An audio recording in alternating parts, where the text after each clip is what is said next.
L'abonnement spirituel est de 5000 francs par mois. Alors moi avant j'étais un vrai voyou. Je volais. Et vous ne volez plus? Si bien sûr. Ben je donne tout au Tipeee. La seule richesse spirituelle est dans nos publications. Vous n'avez pas peur des charlatans?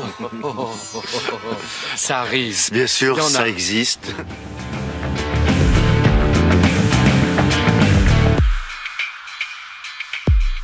Bonjour à tous et bienvenue sur le podcast hebdomadaire de la cellule pour une saison incroyable, saison 10. Avec aujourd'hui Dorian Chandelier. Dorian, ça va la pêche, la patate? Bonjour, ça va la pêche, Ça la va patate. Moi, je fais rien en ce moment, du coup, ça va. Oh, je peux quand même dire que tu étais un ancien chroniqueur de jeuxvideo.com, que ton domaine d'expertise c'est le jeu vidéo. Si tu tiens à me présenter, oui. Voilà, c'est ça, je tiens à te présenter. Parce qu'on m'a dit que je ne présentais pas suffisamment mes invités. Nous sommes également avec Jérémy Klein. Jérémy, ça va la pêche? Le paprika. Le paprika, nous rappelons que Jérémy donc, est ludothécaire dans la région, à Plouer, dans le 22. Oui. Nous sommes également avec Jérôme S de Poitiers. Ouais, on a 10 ans, on est grand maintenant. Jessetra sur les forums. Oui. Voilà, tu es le maître du shitstorm, j'ai envie de dire. Très présent sur les réseaux sociaux. Je fais ce que je peux. Tu es également un serial raliste. C'est... Chut, ah d'accord, bon, faut rien dire à ce sujet, apparemment, c'est tabou. Nous sommes avec Valentin. Valentin, ça va la pêche? Ça va la pêche. Valentin, mais c'est mon partenaire de Magic. C'est un gros joueur de Magic, un delver, espèce d'enfoiré. J'espère Exactement. que d'ici la diffusion de ce podcast, cette carte aura été interdite par la DCI. Mais Jamais. tu es aussi un petit noob en milieu de jeu de rôle. T'as fait combien de parties là? C'est ta combien de partie que tu vas faire? Alors, moins de 10, ça c'est sûr. Je pourrais La pas te dire un quatrième, je chiffre pense. exact. Mais Je crois que c'est ta quatrième. Quatrième, Moi, je les cinquième. compte. Moi, je les compte. Nous sommes également avec Vincent L. Vincent Ouais, le chef, à fait. ancien. Non, tu rédiges encore des articles sur Sci-Fi Universe. Toujours, ouais. Et par contre, tu as changé de profession. C'est quoi maintenant ton métier, Vincent? Qu'est-ce que Eh tu bien, fais? maintenant, j'essaie de vivre du jeu de rôle. Voilà. Il y a des dingues sur Terre. Donc, je suis inscrit à Pôle emploi. Alors, donc, sur quel projet tu travailles pour essayer de vivre du jeu de rôle? Eh bien, en ce moment, je travaille donc sur 7e mer, sur la version française de 7e mer, qui est éditée par Studio Agathe. Et donc, je m'occupe de la coordination de la version française. D'accord. Et donc, c'est ça aujourd'hui que tu es venu nous présenter, Voilà, la 7ème mer. Je suis venu de vendre ma camelote. Alors, 7ème mer, c'est un vieux jeu, me semble-t-il. C'est un vieux jeu ouais, qui est sorti en 99. Voilà, donc il est toujours écrit par John Wick, qui s'était fait connaître avant pour avoir écrit La Légende des 5 Anneaux. D'accord. Un jeu qui est, je pense, un peu plus populaire, en tout cas à l'époque, quoi. Le jeu a fonctionné en France pendant 4-5 ans, mais vraiment bien fonctionné, parce que je recomptais les suppléments, il y en a eu plus d'une quinzaine de sorties en 3 ou 4 ans, donc tu vois, à l'époque, au début des années 2000, c'était beaucoup, ouais. c'était beaucoup, quoi. Et puis voilà, après le jeu est un peu tombé dans l'oubli. Il y a quelques années, 2 ans, je crois maintenant, il a lancé un Kickstarter pour la nouvelle édition qui a tout pété. Il a fait $1 300 000 pour ressortir son jeu. Ouais, Donc là, tu vois, je viens de présenter du mainstream de chez mainstream. En fait, tu vois, c'est vraiment. J'aime bien commencer les saisons avec du mainstream. Jérôme, t'as une question? T'as dit l'éditeur c'est Alors l'éditeur de la deuxième édition, c'est Agathe. John Wick présente. D'accord. Ah, d'accord. Pour la version américaine, en fait, Et- c'est-à-dire il a créé sa propre boîte. hein, du D'accord. coup. Et pour la VF Et pour la VF, c'est Agathe, donc qui fait notamment Les Ombres d'Estérène. D'accord. Agathe, les mêmes de Héros et Dragons là enfin, Alors ou Héros et Dragons Dragons, c'est Black Book C'est Edition. concurrent. Attention, Oui, voilà, attention à ouais. ce que tu dis. Attention à ce que tu dis. Alors il y a Mais- Donjons et Dragons, c'est Gale Force 9. Héros et Dragons, c'est Black Book Edition. Et Dragon, c'est Agathe. D'accord, ok. C'est bien le bien cela, d'accord. Voilà, c'est ça. Ok. C'est Neliane et compagnie. C'est ça. Qu'on a déjà eu l'occasion d'avoir plusieurs fois, me semble-t-il, à la cellule. On a déjà enregistré quelques émissions avec eux. Dorian, tu disais aussi que tu avais une expérience avec ce jeu. C'est pas ton Oui. premier jeu de rôle ou quelque chose comme ça? Non, c'est pas mon premier jeu de rôle, mais c'est un jeu. J'ai fait 4-5 scénarios d'une campagne au club de jeux de rôle de mon lycée, donc il y a 15 ans de ça. et 4-5 scénarios, donc, Oui. après, ouais. Donc c'est du solide, quoi. T'es un expert. Ah, déjà. c'était un club de jeux de rôle, quoi. Tu vas pas juste un soir pour faire un jeu comme ça, mais. Et alors, quel est ton souvenir de ce jeu, Dorian, si tu devais... Aucun, tu sais. Ça fait pas partie des jeux de rôle qui ont. Qui t'ont Ça marqué. fait, ouais. ça fait partie des jeux de rôle auxquels je jouais quand j'allais avec des gens et qu'on jouait à un jeu random, etc. C'est ce que j'expliquais tout à l'heure hors micro qu'il faut redire, c'est que moi pendant longtemps les jeux tradis c'était interchangeable, c'était le lore qui changeait, quoi. C'était le maître du jeu connaissait les règles, on me disait jette les dés, je jetais les dés. Pour beaucoup, c'est encore comme ça, Ouais. je te rassure. Hein. Non. Moi, la première fois que j'en ai entendu parler, c'est parce qu'on jouait à L5R et qu'en fait, quand on regarde la carte de L5R, il y a une zone qui est entourée par une barrière de feu, en fait, une barrière de flamme. Et il y a un joueur à ce moment-là qui m'a dit, ça c'est marrant, la barrière de flamme a exactement la forme d'un autre jeu auquel je participe en ce moment qui s'appelle les 7e mers. Et il nous a dit, il émettait l'hypothèse qu'en fait derrière la barrière de feu dans L5R, ce soit en fait l'univers de 7e mers qui soit présent. Et donc, alors, pour toi c'est une théorie solide? Ouais, c'est une théorie. Je pense que, à mon avis, c'était le projet à la base. D'accord. Mais en fait, bon, dans les faits, ça s'est pas fait comme ça, en fait. Mais c'est vrai que quand tu regardes bien la carte de la première édition de 7e mer, il y a une partie qui ressemble quand même pas mal à Rokugan. C'est le même auteur, donc je pense qu'il y avait vraiment cette idée-là. Bon, dans les faits, c'est pas le cas, quoi. C'est pas du tout le même univers, mais... Bon. Et moi, je me souviens qu'à l'époque, ça m'avait fait rêver, parce que c'était déjà une espèce de cross-univers, tu vois, de... Oh, il y a 2 jeux, et puis en fait, ils sont peut-être dans le même monde, et on le sait pas. Et il y avait la légende des terres brûlées aussi, Legend of the Burning Sand, qui... peut-être aussi, je pense, au départ, devait être raccordé. Et puis finalement, il y a eu 7e mer, et puis il y a eu KT pour faire tout ce qui est asiatique, et puis l'Empire du Croissant pour faire ce qui est moyen-oriental. Mais je pense qu'il y a eu une histoire d'éditeur derrière. Ils ont peut-être vu ce que ça donnait chez White Wolf et ils ont eu peur. C'est possible. Alors, est-ce que tu pourrais nous présenter 7e mer? Du coup, apparemment, autour de cette table, personne n'est vraiment instruit du jeu, ça va être intéressant. Ok. Alors, pour vous présenter 7e mer, plutôt que de vous présenter l'univers de jeu, faut savoir que c'est un jeu qui s'articule autour d'un genre en particulier, qui est le genre de KPDP. Et donc, tout dans le jeu, de l'univers jusqu'au système, est fait pour faire du KPEP, en fait. Version film hollywoodien, d'accord? Donc, si on remet un peu ce que c'est que le KPEP, on va dire que ça a commencé avec les 3 mousquetaires d'Alexandre Dumas. Il y a eu pas mal de choses dans la littérature, puis ça a vraiment explosé au cinéma dans la première moitié du XXe siècle, et notamment à Hollywood, quoi. C'est un peu tombé en désuétude ces derniers temps, à part la saga Pirates des Caraïbes. Il n'y a pas grand-chose en KPEP qui sort, mais en tout cas, c'est un genre qui a vraiment connu son heure de gloire à un moment donné, quoi. Pour définir un peu ce qu'est le KPEP, on pourrait voir ça comme presque une première forme de récit de super-héros, en fait. C'est-à-dire que dans les films de KPEP, on joue des héros très positifs qui se défendent, enfin qui se battent contre le crime, l'injustice, tout ça, qui sont plus forts, plus beaux, plus intelligents que le reste de la population. Et honorables. Il y a un côté honorable, voilà. Ouais. Qui peuvent avoir un costume et un surnom, tu vois, comme Robin des Bois ou comme Zorro, par exemple. Vrai, donc voilà. Donc c'est des jeux. Voilà, dans lequel c'est un genre à la base dans lequel les héros sont des personnages très positifs, capables de prouesses physiques énormes. C'est-à-dire, quand on regarde un film de KPDP, par exemple, on cherche pas une cohérence physique, en fait. C'est pas grave si on ne croit pas à ce qui se passe à l'écran, tant que ça a de la gueule et que ça pète, finalement, ça fait le job, tu vois. C'est à la fin de Pirates des Caraïbes, quand t'as Jack Sparrow qui se bat contre Davy Jones en haut du mât du Black Pearl, tu te dis pas, bah non, c'est pas possible, là, il pleut, il devrait glisser et puis tomber, quoi. Non, voilà. Bien sûr, ouais. Du coup, c'était pour dire, pour faire du KPEP, il faut pas juste avoir une cape et une épée, d'accord. Voilà, il y a un certain nombre de codes, et notamment aussi le fait de jouer avec l'histoire, c'est-à-dire que en général, dans les récits de KPEP, on prend ce qui nous intéresse dans l'histoire et puis on le déforme, tu vois. C'est l'image populaire qu'a le cardinal de Richelieu, par exemple. Alors, le cardinal de Richelieu, historiquement, c'était pas un enfant de cœur.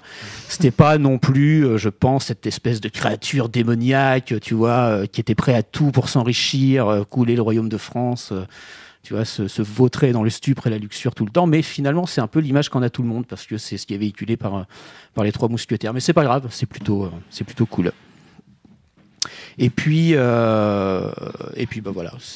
Donc ça, c'est pour définir ce qui est, voilà, grosso modo, le genre KPEP. Et 7e mer propose de faire du KPEP, c'est-à-dire d'incarner un personnage, un de ces personnages dans un récit plein de rythmes, de péripéties, de panache, ce genre de choses, quoi. Alors, avec quel système de jeu, avec quel système de résolution? Ouais. Alors, avec quel système? Alors, il y a grosso modo 3 grandes idées, voilà, au cœur de cette 2e édition. Alors, je vais surtout parler de la 2e édition pour vous permettre de faire du KPEP. 3 grandes idées. Le premier, donc au niveau du système de résolution, c'est que vous allez interpréter des personnages qui ne peuvent pas mourir, en fait. C'est-à-dire que quoi que vous fassiez, vous n'allez pas pouvoir mourir. Vous allez avoir une jauge de points de vie, un peu comme dans beaucoup de jeux traditionnels, mais quand vous serez au bout de cette jauge de points de vie, vous serez sans défense. Si les cartes du cardinal sont venues vous arrêter, si vous êtes sans défense, ils vous ligotent et ils vous arrêtent. Mais vous ne mourrez pas. Et un peu comme dans tout bon film de KPDP hollywoodien, vous allez voir que plus vous allez être blessé et plus vous allez être fort, en fait. un peu l'effet Bruce Willis à la Die Hard en fait. C'est voilà, vous voyez que dans Die Hard, plus Bruce Willis a encaissé de trucs et plus il est balèze. En fait. C'est ce qui va vous arriver à 7e mer. Plus vous êtes blessé, plus vous êtes Excellent fort. ça. Ok. La deuxième grande idée, c'est que vous ne pouvez pas rater vos actions. C'est-à-dire vous êtes des héros, à chaque fois que vous allez entreprendre quelque chose, vous allez automatiquement le réussir. C'est comme ça. Dans les films de KPDP, tu te demandes pas si le héros va réussir ou pas, tu sais qu'il va réussir, et ça c'est ce qui va vous arriver aussi en fait.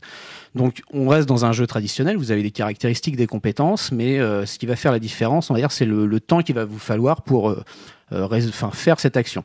Si vous décidez d'escalader une cathédrale et que vous n'êtes pas un personnage physique et que vous n'avez pas d'escalade, ça vous prendra peut-être 3 jours, mais vous le ferez. Et vous D'accord. Voilà, donc si du coup vous êtes un personnage plus physique qui est capable d'escalader tout et n'importe quoi, vous pouvez faire du Assassin's Creed si ça vous plaît. L'idée c'est que pareil, ça ait de la gueule et c'est un peu de panache. Donc là du coup vous allez peut-être penser que si on réussit tout, si on peut jamais mourir, il n'y a pas forcément de difficulté. C'est pas tout à fait vrai. La difficulté dans 7e mer, elle se déplace, c'est-à-dire que les méchants, les scélérats, les grands méchants de cet univers, ont exactement les mêmes règles que vous. Ils ne peuvent pas mourir et ils n'échoueront pas leurs actions en fait. Donc l'idée n'est pas de savoir si vous allez réussir ou pas vos actions, c'est plus de vous demander si vous avez pris la bonne décision en fait. D'accord. Donc voilà un exemple, par exemple, si une bataille navale entre 2 navires, vous décidez de virer à bâbord et d'envoyer une bordée de boulets de canon, il n'y a pas de jet à faire pour savoir si vous allez réussir à virer à bâbord, pas de jet à faire pour savoir si vous allez réussir à toucher l'autre navire. Donc, vous allez virer à bâbord, vous allez envoyer vos boulets de canon, mais vous allez peut-être vous échouer sur un récif, puisque si vous aviez pris le temps de consulter une carte, vous seriez aperçu que le scélérat faisait cette manœuvre justement pour vous amener dans ce piège, et après vous allez avoir un bateau qui va commencer à prendre l'eau et qui va être bloqué sur place. Enfin voilà, ça fait partie des exemples. D'accord, ok.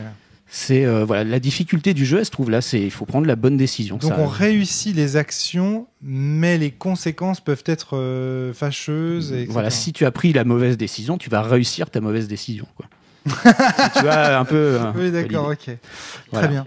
Avec ce petit bémol, vous pouvez échouer des actions si vous décidez de les échouer. Là, parce que ça peut apporter quelque chose à la dramaturgie de la partie ou un petit effet rigolo. Ça se passe comment en Dorian. termes de jeu, ça? C'est le joueur qui annonce. C'est le joueur qui annonce, échoue, qui annonce qu'il va essayer j'échoue. ça et qui va se planter en fait. De la même manière, vous pouvez mourir si vous décidez que votre personnage va mourir. En fait. Ce qui, ça a du l'air- coup, en termes de jeu, va apporter quelque chose. C'est un personnage qui se sacrifie, donc du coup, les autres vont devenir aussi plus forts pour résoudre ce genre de conflit. Ça a l'air vraiment pas mal, ça a l'air vraiment intelligent. On a intérêt à échouer en plus parce que si j'ai bien compris, plus on morfle, plus on est fort. Donc on peut avoir intérêt à volontairement morfler à certains moments pour décupler ensuite ses talents. C'est ça. C'était déjà le cas dans la première édition? Parce que là, tous les systèmes Alors- que tu décris, ça me parle pas du tout par rapport aux vagues souvenirs que j'en ai. Alors dans la première édition, non, le seul point, tu pouvais pas mourir dans la première édition, c'est le seul point commun en fait qu'il y avait. Ouais, c'est fait. Ça, c'est fait. Avant, enfin, c'était un système où tu avais une difficulté, tu jetais des dés, enfin voilà, tu voyais si tu pouvais la dépasser ou pas. Mais voilà, il a complètement revu son système, quoi. Et donc tu l'as pas dit, mais évidemment, il y a un meneur de jeu. Il y a un meneur de jeu, il y a des joueurs. Système, on est sur du traditionnel. On est sur du traditionnel. Ouais. Très bien. Alors, Jérôme, une question. En parlant de ça, ouais, du coup, on va jouer donc du KPDP. Je vois le manuel, là, je vois son épaisseur. On est bien dans du tradi. Du coup, j'imagine qu'on va jouer ça dans un univers. C'est ça. Tu peux nous en toucher deux mots? Alors l'univers de 7e mer, alors c'est pareil, c'est un univers pour faire du KPDP en fait. Donc du coup c'est un univers qui joue avec l'histoire, mais alors qui a pris le parti de créer un monde imaginaire, d'accord, très inspiré de l'Europe Renaissance Moyen Âge en fait, d'accord. Alors ils ont été piochés dans l'histoire de l'Europe, ce qui les intéressait, ils ont mis de côté ce qui ne les intéressait pas, et du coup c'est vrai que comme meneur de jeu, pour jouer avec l'histoire, c'est beaucoup plus facile comme ça. C'est-à-dire que si tu joues à un jeu historique et que tes joueurs décident d'assassiner Louis XIV, ça peut être un peu compliqué en fait, parce qu'après il faut que tu réinventes un peu l'histoire. Si tes joueurs en 7e mer décident de tuer Léon-Alexandre XIV de Montaigne, qui est l'équivalent de Louis XIV, Ouais. et bah du coup, bon, c'est un challenge, quoi. C'est d'un personnage emblématique de cet univers, mais c'est possible et du coup, t'es beaucoup plus lié à ça. Donc c'est un Et tu peux le univers, faire, quoi. ouais. Sans conséquences. Ah bah après il faut que tu, voilà, Ouais. Faire gaffe à sa tête quand même, je pense. Ouais, c'est. Non, mais ce que je veux dire, sans conséquences sur. Il n'y a pas une énorme puissance de calcul du MJ nécessaire pour réadapter l'histoire à la vérité. Tu vois ce que. Non, bah, le livre de base te présente l'univers à un instant T. Après, voilà, les joueurs vont évoluer dedans. Si tu es un des souverains de cet univers, bon, du coup, c'est toi qui invente la suite. C'est quoi. une campagne, ce que tu as là entre les mains Non, c'est juste le livre de base. ouais. Ouais. Et le scénario, la partie que tu vas nous faire ce soir, déjà, est-ce que c'est un scénario? Oui, je pense. c'est un scénario. C'est le scénario du kit d'introduction. D'accord, du jeu. ok, très bien. Okay. Voilà. Entendu. Donc c'est celui que si on va en convention jouer à 7ème mer, a priori. Ça pourra peut-être être celui-là, ouais. D'accord. Tout dépend de ce que décide de faire le meneur de jeu. D'accord, ok. Mais ça veut dire aussi qu'il faudrait peut-être, dans le débrief, qu'on fasse attention à ne pas trop spoiler. Voilà, ouais. c'est ça. Est-ce que ça spoil déjà si je pose la question de savoir c'est quoi le temps de création de personnage? Alors là, on va jouer avec des pré-tirés Okay. pour ce scénario. Après, Formidable. Je pense que Dorian, ça t'arrange. Alors, oui, moi, c'est ça, souvent. Si plus il y a de temps à créer des personnages, plus ça m'emmerde. Les personnages sont pas très longs à créer. Alors, ce qui est long, c'est que tu as une liste d'avantages. Voilà, il faut que tu choisisses des avantages pour ton personnage. T'as pas de défaut, puisque tu es un héros. J'adore. Mais voilà. Et alors bon, du coup, voilà, ce qui est long dans la création de personnages, c'est qu'il faut que tu lises tous les avantages pour savoir ce que tu veux. Mais à part ça, créer un personnage en soi, c'est pas super long. Une fois que tu connais bien tout ce truc-là. Voilà, donc juste pour revenir comme ça sur l'univers, donc c'est inspiré de l'Europe de la Renaissance. Il y a 8 nations en fait qui sont donc pareil très calquées sur ce qui existe déjà. C'est un jeu qui fonctionne beaucoup sur le cliché en fait, c'est-à-dire que très rapidement, par exemple, si je te parle de la nation de l'Avalon, donc l'Avalon, les Royaumes-Unis d'Avalon, c'est l'équivalent des Royaumes-Unis. Voilà. Vous avez l'Avalon, la Marche des Highlands et l'Inishmore. Vous pouvez imaginer quelle nation. Ouais, bien sûr. Voilà. Et l'ambiance, c'est par exemple Arthur et les Chevaliers de la Table Ronde. Donc tu vois très rapidement, tu vois un peu ce qui se passe dans quelle peut être l'ambiance dans ce pays, quoi. La montagne, c'est le roi soleil, tu vois. Enfin, c'est la France du roi soleil, ambiance ridicule avec les courtisans, tout ça. Donc voilà. Donc c'est alors comme dans tous les films de KPDP, ça joue beaucoup sur les clichés, quoi. Ouais, et donc le livre de base, c'est un peu alors le principe de la première édition, c'était ça aussi, c'est-à-dire que le livre de base donne les gros clichés de l'univers, ensuite avec les suppléments qui sortent, tu entres un peu plus dans le détail, tu sors un peu plus de ces clichés pour avoir un monde un peu plus profond, quoi. Mais le livre de base, c'est vraiment du KPP façon carton-pâte, enfin tu vois, théâtre, limite décor en carton, quoi. Mais c'est un parti pris qui est assumé. Est-ce que tu veux rajouter quelque chose ou est-ce qu'on y va direct? Non, écoute, je reprends mes notes, mais non, j'ai pas de... Eh ben c'est parti, on joue. On y va.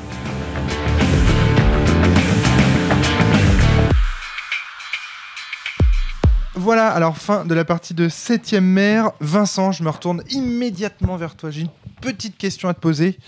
Est-ce que tu trouves que c'est une partie prototypique, typique de ce jeu? Est-ce que ça ressemble à ce que tu as pu faire avec ce scénario d'introduction? Ouais, tout à fait, ça ressemble à ce que j'ai pu à faire. 100%. Voilà, c'est ça. Ouais. Mais le scénario est fait justement on sentait, pour entraîner ce genre de choses. On sentait qu'on n'avait pas dévié. Moi, je m'attendais pas à ce que tu répondes autre chose, tu vois. Voilà, je sentais bien qu'on était c'est vraiment dans le scénario cadre. qui est fait pour découvrir le système et découvrir un peu l'univers, quoi. Surtout le système, d'ailleurs. D'accord, ok. Très intéressant. Alors, on va présenter très très rapidement les personnages qu'on a joués. Alors déjà, première surprise directe. Donc, on a des pré-tirés qui sont tirés donc, du kit d'initiation, si j'ai bien compris. Ouais. Première surprise, c'est-à-dire que tu nous présentes un petit peu les royaumes, les gens importants de ces royaumes. Et première surprise, tu nous dis, vous voyez le prince là dont je vous ai parlé, vous allez le jouer. Ça, j'ai trouvé ça génial, d'entrée de jeu. Et justement, Dorian, c'est toi qui jouais ce Oui, prince. c'est moi qui jouais le prince. Alors, c'était du coup. qui? C'est quoi C'était un prince de type tsariste, et du coup, qui se jouait plus sur l'axe stratégie militaire et diplomatie. Et tu joues un grand personnage de l'histoire du jeu. C'est ça, l'un des grands héros de 7ème mer. Ouais. Et moi, je joue sa femme. On peut peut-être donner les noms des Oui, personnages. bien sûr, ça ouais, dérange tout à pas. fait. Ouais. Comment tu t'appelais Alexis. Voilà, et moi je m'appelais Domenica Vespucci. Les Vespucci qui sont une grande famille apparemment Ça fait partie des familles Vodacci. Voilà, les Vodacci qui sont des Italiens, enfin l'équivalent des c'est Italiens. Il va falloir essayer de préciser à chaque fois parce que c'est bien pour avoir les représentations mentales qui vont avec. Et Domenica était avec son frère Ennio, joué par Jérôme. Ennio Vespucci, ouais, Voilà. une espèce de beau parleur qui aime bien les sbroufs et se battre.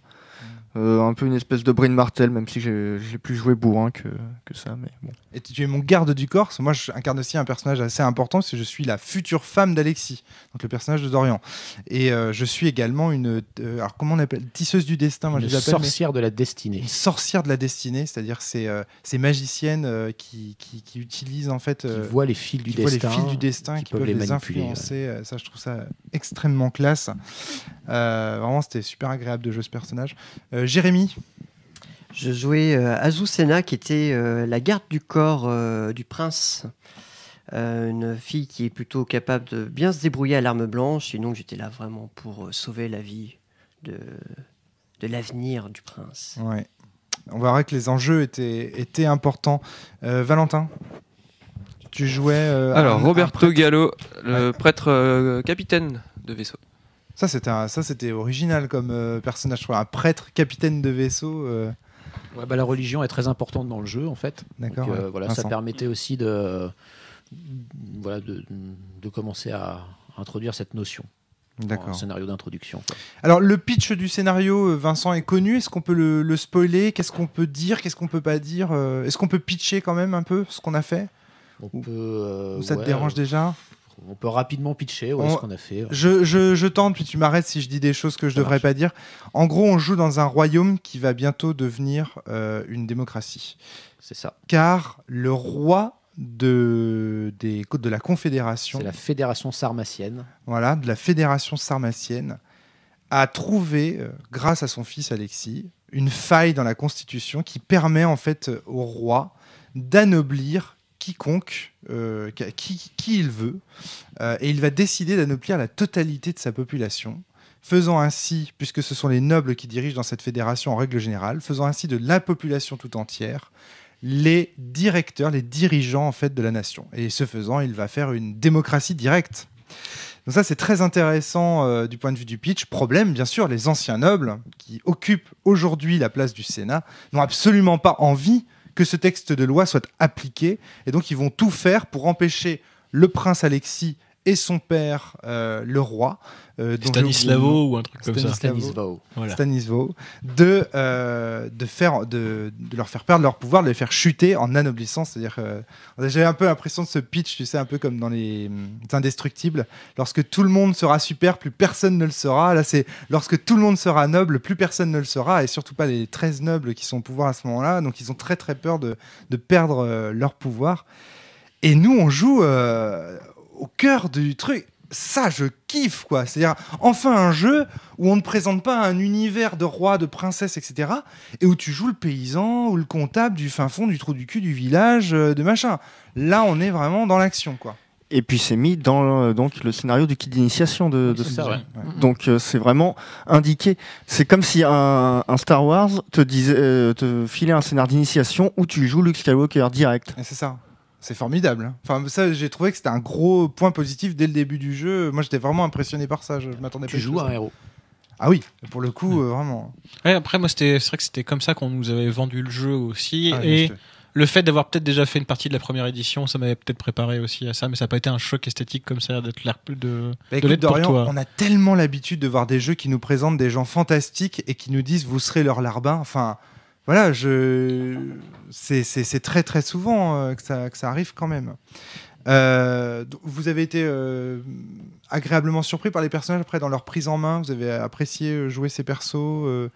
Qu'est-ce que t'en as pensé toi, Jérémy, par exemple? Alors moi j'aime bien mon personnage parce que elle a un archétype un peu voleuse assassin qu'on peut voir dans d'autres jeux. Et je voulais vraiment jouer sur l'aspect plus corporel, donc j'ai fait une muette. Donc c'est très bien pour les scènes d'action parce que du coup j'ai pas besoin de parler, j'ai besoin d'agir. Ah, t'étais muette, putain, j'avais même pas relevé Bah, ça.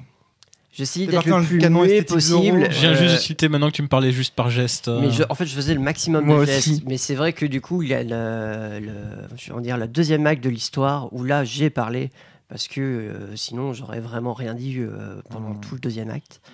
C'est difficile à roleplayer, quoi. Et voilà, c'est ça. Donc j'ai un peu abandonné cette idée-là, mais l'idée de départ, c'était vraiment jouer sur l'aspect corporel de ce personnage. Donc c'était assez intéressant parce que le système de jeu dans les phases d'action permet vraiment de mettre ça en avant. D'accord, ok. Valentin, je t'ai trouvé plus en retrait par rapport à nous tous. C'est-à-dire qu'en fait, on sent qu'il y a des liens entre nos personnages. Moi, je suis le futur époux de Dorian, enfin la future épouse de Dorian, protégée par son garde du corps qui est mon frère. Tu vois, on sent qu'il y a un lien entre nous tous. Et lui, protecteur donc Jérémy, protecteur de Dorian. Et puis toi, Moi, je le qualifierais par mon manque d'expérience encore dans le jeu de rôle. C'est pas que le personnage m'inspirait pas ou c'est que j'avais pas forcément les idées qui. Ah oui. Puis j'avais pas de réflexe que je peux avoir avec. beaucoup J'aurais bien voulu te d'expérience. voir avec un personnage plus impliqué. Mais je pense qu'on a tous eu du Dorian. mal à le situer, et la preuve étant que dans la dernière bagarre, on l'a quasiment presque désigné à être un personnage qui se bat. Et on a découvert, ah mince, c'est pas du tout fait un personnage pour la bagarre. Complètement. Et du coup, il était sous-équipé pour faire ce qu'on avait décidé qu'il ferait. Ouais, effectivement. Après, j'ai bien aimé l'utilisation de mes marins, enfin de mes mousses, quoi. De ton, ça, c'était très appréciable.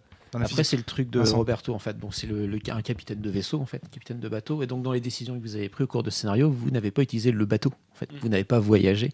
Je pense que si vous aviez décidé à un moment donné de prendre la mer, il aurait eu une importance beaucoup plus considérable. En fait. C'est lié aussi à vos décisions. Le pire étant que c'était une blague qu'on a fait avant la partie en disant que le marin s'avérait peut-être inutile. Quand on a appris qu'il y avait des portails de téléportation, on s'est dit mais pourquoi on utiliserait le bateau à ce moment-là?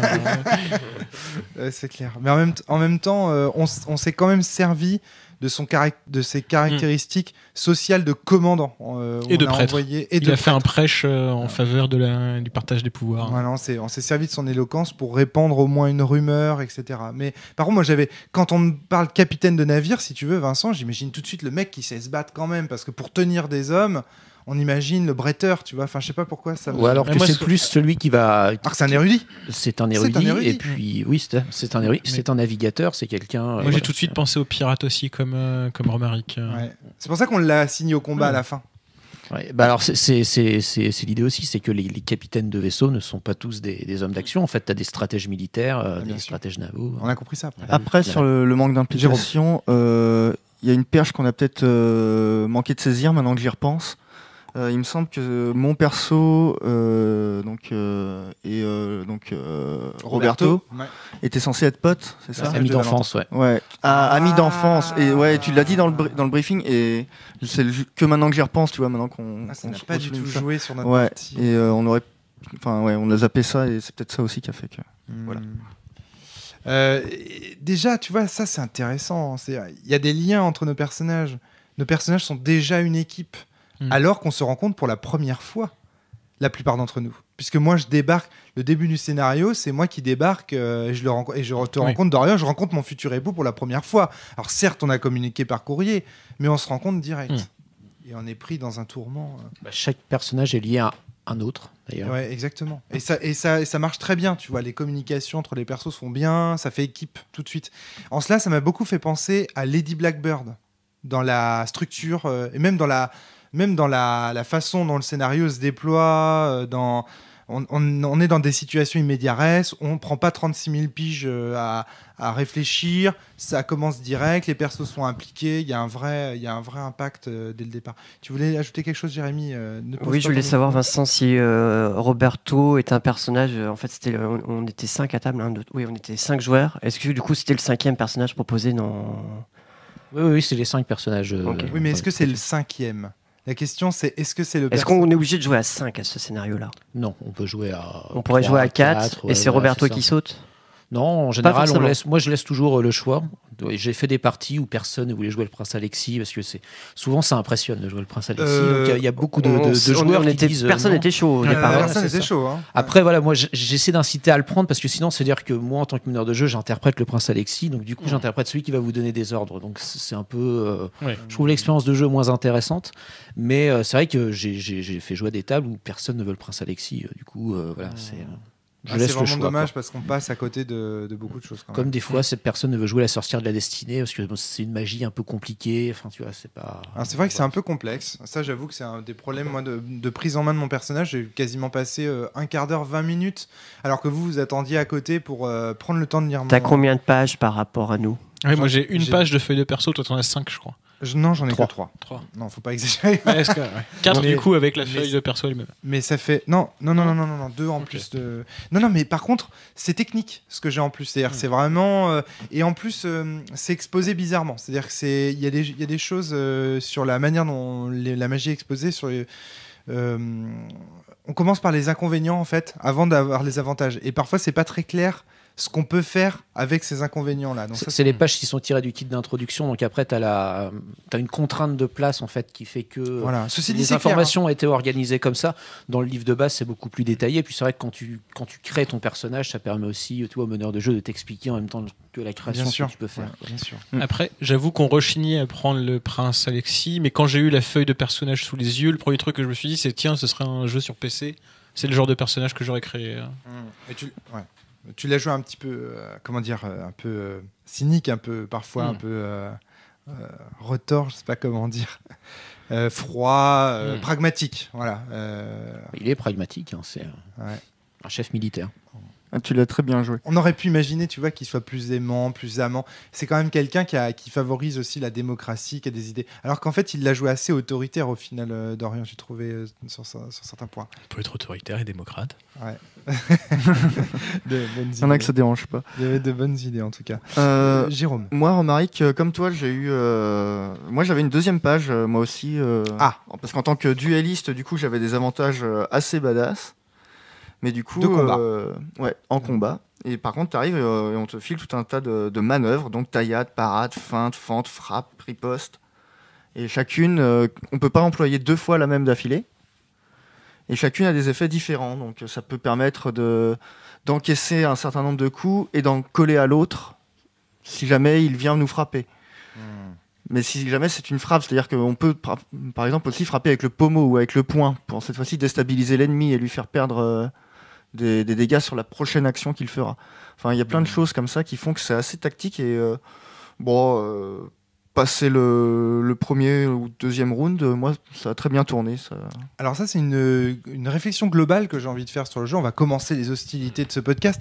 C'est que j'ai trouvé qu'il y avait qu'on était vraiment dans une espèce de phase d'apprentissage au sens comme si c'était un tutoriel ce premier scénario. Un scénario d'introduction. Et ce que j'ai trouvé cool, c'est que c'est la première fois dans un jeu de rôle où vraiment j'ai la sensation que j'apprends des choses et après les actions de me dire ah, si j'avais su, j'aurais fait différemment parce que tactiquement, c'était vraiment plus intéressant de faire différemment. Et à plein de reprises, ça m'a fait vraiment ça. Mais il y a même des fois où je me suis retourné vers toi, Vincent, et où j'ai dit, je peux revenir en arrière, puis tu me regardais avec ton grand sourire. Ah non. Genre amusé justement de te dire, bah ouais, la prochaine fois, tu feras mieux, mon gars. Et c'est ça, c'est pas mal. Je trouvais ça pas mal. Vous avez eu cette même sensation ? Complètement, à un moment j'ai regardé Vincent même parce que j'avais une position spéciale en dégainant mon arme, enfin mon épée dans la main gauche et en me servant d'une dague dans la main droite. Mais il faut que je le fasse au début d'une ronde pour pouvoir en bénéficier dans mes jets de dés. Ouais. Et je l'ai fait sur ma première action, ce qui fait que ça m'a juste rapporté le style, quoi, mais c'était tout. Et je pense qu'une des explications qui fait que cet apprentissage n'est pas frustrant, pourquoi est-ce que ça m'a marqué dans ce jeu et ça ne me marque pas par ailleurs dans le jeu, c'est parce que comme on ne peut pas perdre, et comme par ailleurs, plus on prend des coups, plus on a des avantages, bah en fait, l'échec n'est pas frustrant. On n'est pas dans du dead and retry, on est dans du retry and retry en fait. Tu vois, il n'y a pas une sanction. Au contraire, quand on prend des coups, bah, on est plus fort après, donc on peut encore plus apprendre. Enfin, il y a un côté. Et il y a une fluidité du système malgré tout. Oui. C'est vraiment la manière dont c'était découpé. Mais j'ai trouvé même que ça marchait beaucoup mieux dans les phases où il se passe ce que j'ai appelé les scènes d'action. Ouais. Scène de bagarre. Oui, c'est ça. J'avais découpé en scènes d'action. Non, parce que c'était pas forcément que de la bagarre. Oui. Entre scènes d'action et scènes d'aventure, c'est ce que j'avais dit. Je crois que ça marchait très très bien dans les scènes d'action parce que ça va vite. Le système permet que ça aille vite. Et il y a le geste de tu mises et du coup tu jettes ton jeton. Je trouve que le jeton comme matériel de jeu, ça marche super bien. Ouais, ça arrive. Faut expliquer ça. Il va falloir expliquer ça en détail. Okay. Si quelqu'un est motivé pour expliquer le système des jetons. Nous avons du coup des caractéristiques qui va entre 1 et 5 points. Et ensuite, on a des compétences, pareil, qui peut aller de 0 à 5 points. On peut citer les caractéristiques, il y en a 5. Alors, force, finesse, résolution, astuce et panache. Panache, c'est un peu le charisme. On se posait la question de savoir comment l'utiliser. Les compétences, je ne veux pas la liste, mais grosso modo, il y a arme blanche comme équitation, tir, vigilance, des choses comme ça. Donc du coup, si je voulais utiliser mes armes blanches, je prenais généralement moi, de mon côté finesse et arme blanche. Finesse, j'avais c'est la dextérité. C'est ça. C'était pas évident. Résolution, c'était la volonté aussi. Ça, il faut savoir. Finesse, j'ai 4. Arme blanche, j'ai 3. Donc ça me faisait prendre 7 dés. Alors 7 dés 10. 7 dés à 10 faces qu'on va prendre. On jette les 7 dés, on additionne et on arrondit à inférieur, ça donne le nombre de jetons. C'est-à-dire que si j'ai fait 42, on me donne 4 jetons. Donc si vous réfléchissez un petit peu, vous dites tiens, si je lance 7 dés, des dés 10, en moyenne ça fait 5. 7 x 5, 35. Vous avez, si vous lancez 7 dés, en moyenne, 3 jetons que vous allez récupérer. Mais... Vas-y, je t'en prie. Avec non, je sais pas, parce que moi j'allais rajouter ce qui est une couche supplémentaire que je trouve très intéressante, que c'est celle des jetons d'héroïsme. Ah d'accord. Alors, on rentre pas tout de suite dans ce détail, je voudrais qu'on explique bien comment on utilise les premiers types de jetons d'abord et ensuite on passera aux jetons d'héroïsme. À ce moment-là, je te passerai la parole, Dorian. L'idée en fait de ces jetons, c'est qu'on les prend, quand on lance les dés, sous certaines caractéristiques. C'est-à-dire c'est la nature du jet de dés qu'on a lancé qui détermine la nature des jetons. Si j'ai lancé par exemple un jet d'arme blanche plus finesse, mes jetons vont me servir au cours du combat à être dépensés pour utiliser mon arme blanche et ma finesse. Surtout parce que j'en dépense un pour obtenir une réussite dans ce domaine.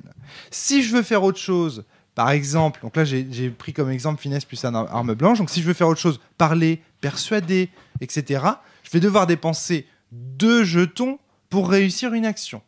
Donc, quand je choisis au début d'une scène d'action de rentrer dans un type d'action donnée, c'est plus difficile d'en sortir et de faire autre chose que de rester sur ce type d'action. Autrement dit, quand je me suis lancé dans Poum la guerre, c'est mieux de rester dans Poum la guerre que de passer d'un coup de Poum la guerre à persuasion, etc. etc. C'est voilà. Ça, déjà, c'est une subtilité qui est importante à comprendre. C'est que ces jetons ont une nature, en fait. Et après, chaque jeton, 2 jetons, c'est un joker. On peut les dépenser à ce moment-là pour n'importe quelle nature. Et tu voulais rajouter la couche héroïque. Oui, ce qui est des jetons d'héroïsme, et qui est une mécanique que moi j'ai beaucoup aimé dans le jeu. Parce que souvent, moi j'aime bien quand on peut déduire le roleplay d'un personnage à partir de sa fiche de perso. Souvent, je suis un peu perdu où je me dis, à partir de ma fiche de personnage, je sais pas forcément comment je vais le jouer. Oui. Ce qui n'est pas le cas là ici. Parce qu'il y a certains pouvoirs qui réclament ce qu'on appelle des jetons d'héroïsme. Et il y a une manière de récupérer ces jetons d'héroïsme, c'est il y a des avantages ou même des défauts. C'est ça. Et quand tu plies à ces défauts-là de ton personnage, tu gagnes des points d'héroïsme. Ouais. Par exemple, là, en tant qu'aristocrate, si je me basais sur ma réputation pour convaincre quelqu'un, j'obtenais un jeton d'héroïsme. Mais comme j'étais naïf, par ailleurs, si j'acceptais des deals qui m'étaient désavantageux, je gagnais un point d'héroïsme après, qui me permettait de déclencher des pouvoirs après ou d'obtenir des dés supplémentaires sur la partie d'après. Donc plus tu joues en cohérence avec ton personnage, plus tu gagnes des points d'héroïsme qui te seront utiles pour obtenir les premiers jetons dont on a parlé précédemment, ou des bienfaits, parce qu'il y a des choses que tu peux dépenser un point d'héroïsme pour obtenir des bienfaits directement. Et là, je vais sortir un peu les gros mots qui moi me viennent du jeu vidéo, mais sur les trucs ludonarratifs, sur la cohérence ludonarrative du jeu.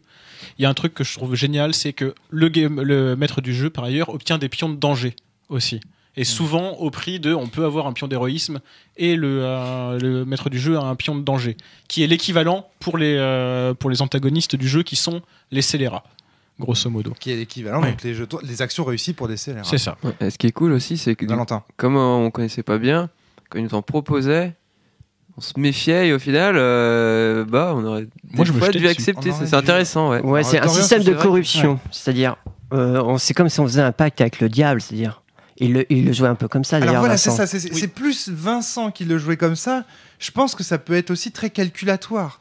Vincent le jouait vachement corrupteur, genre, moi je prends un point de danger. T'es sûr Alors, est-ce que c'est dit dans la base, Vincent, tu vas nous répondre, est-ce que c'est dit dans la base que le maître de jeu doit proposer ça de cette manière-là? C'est très important, hein.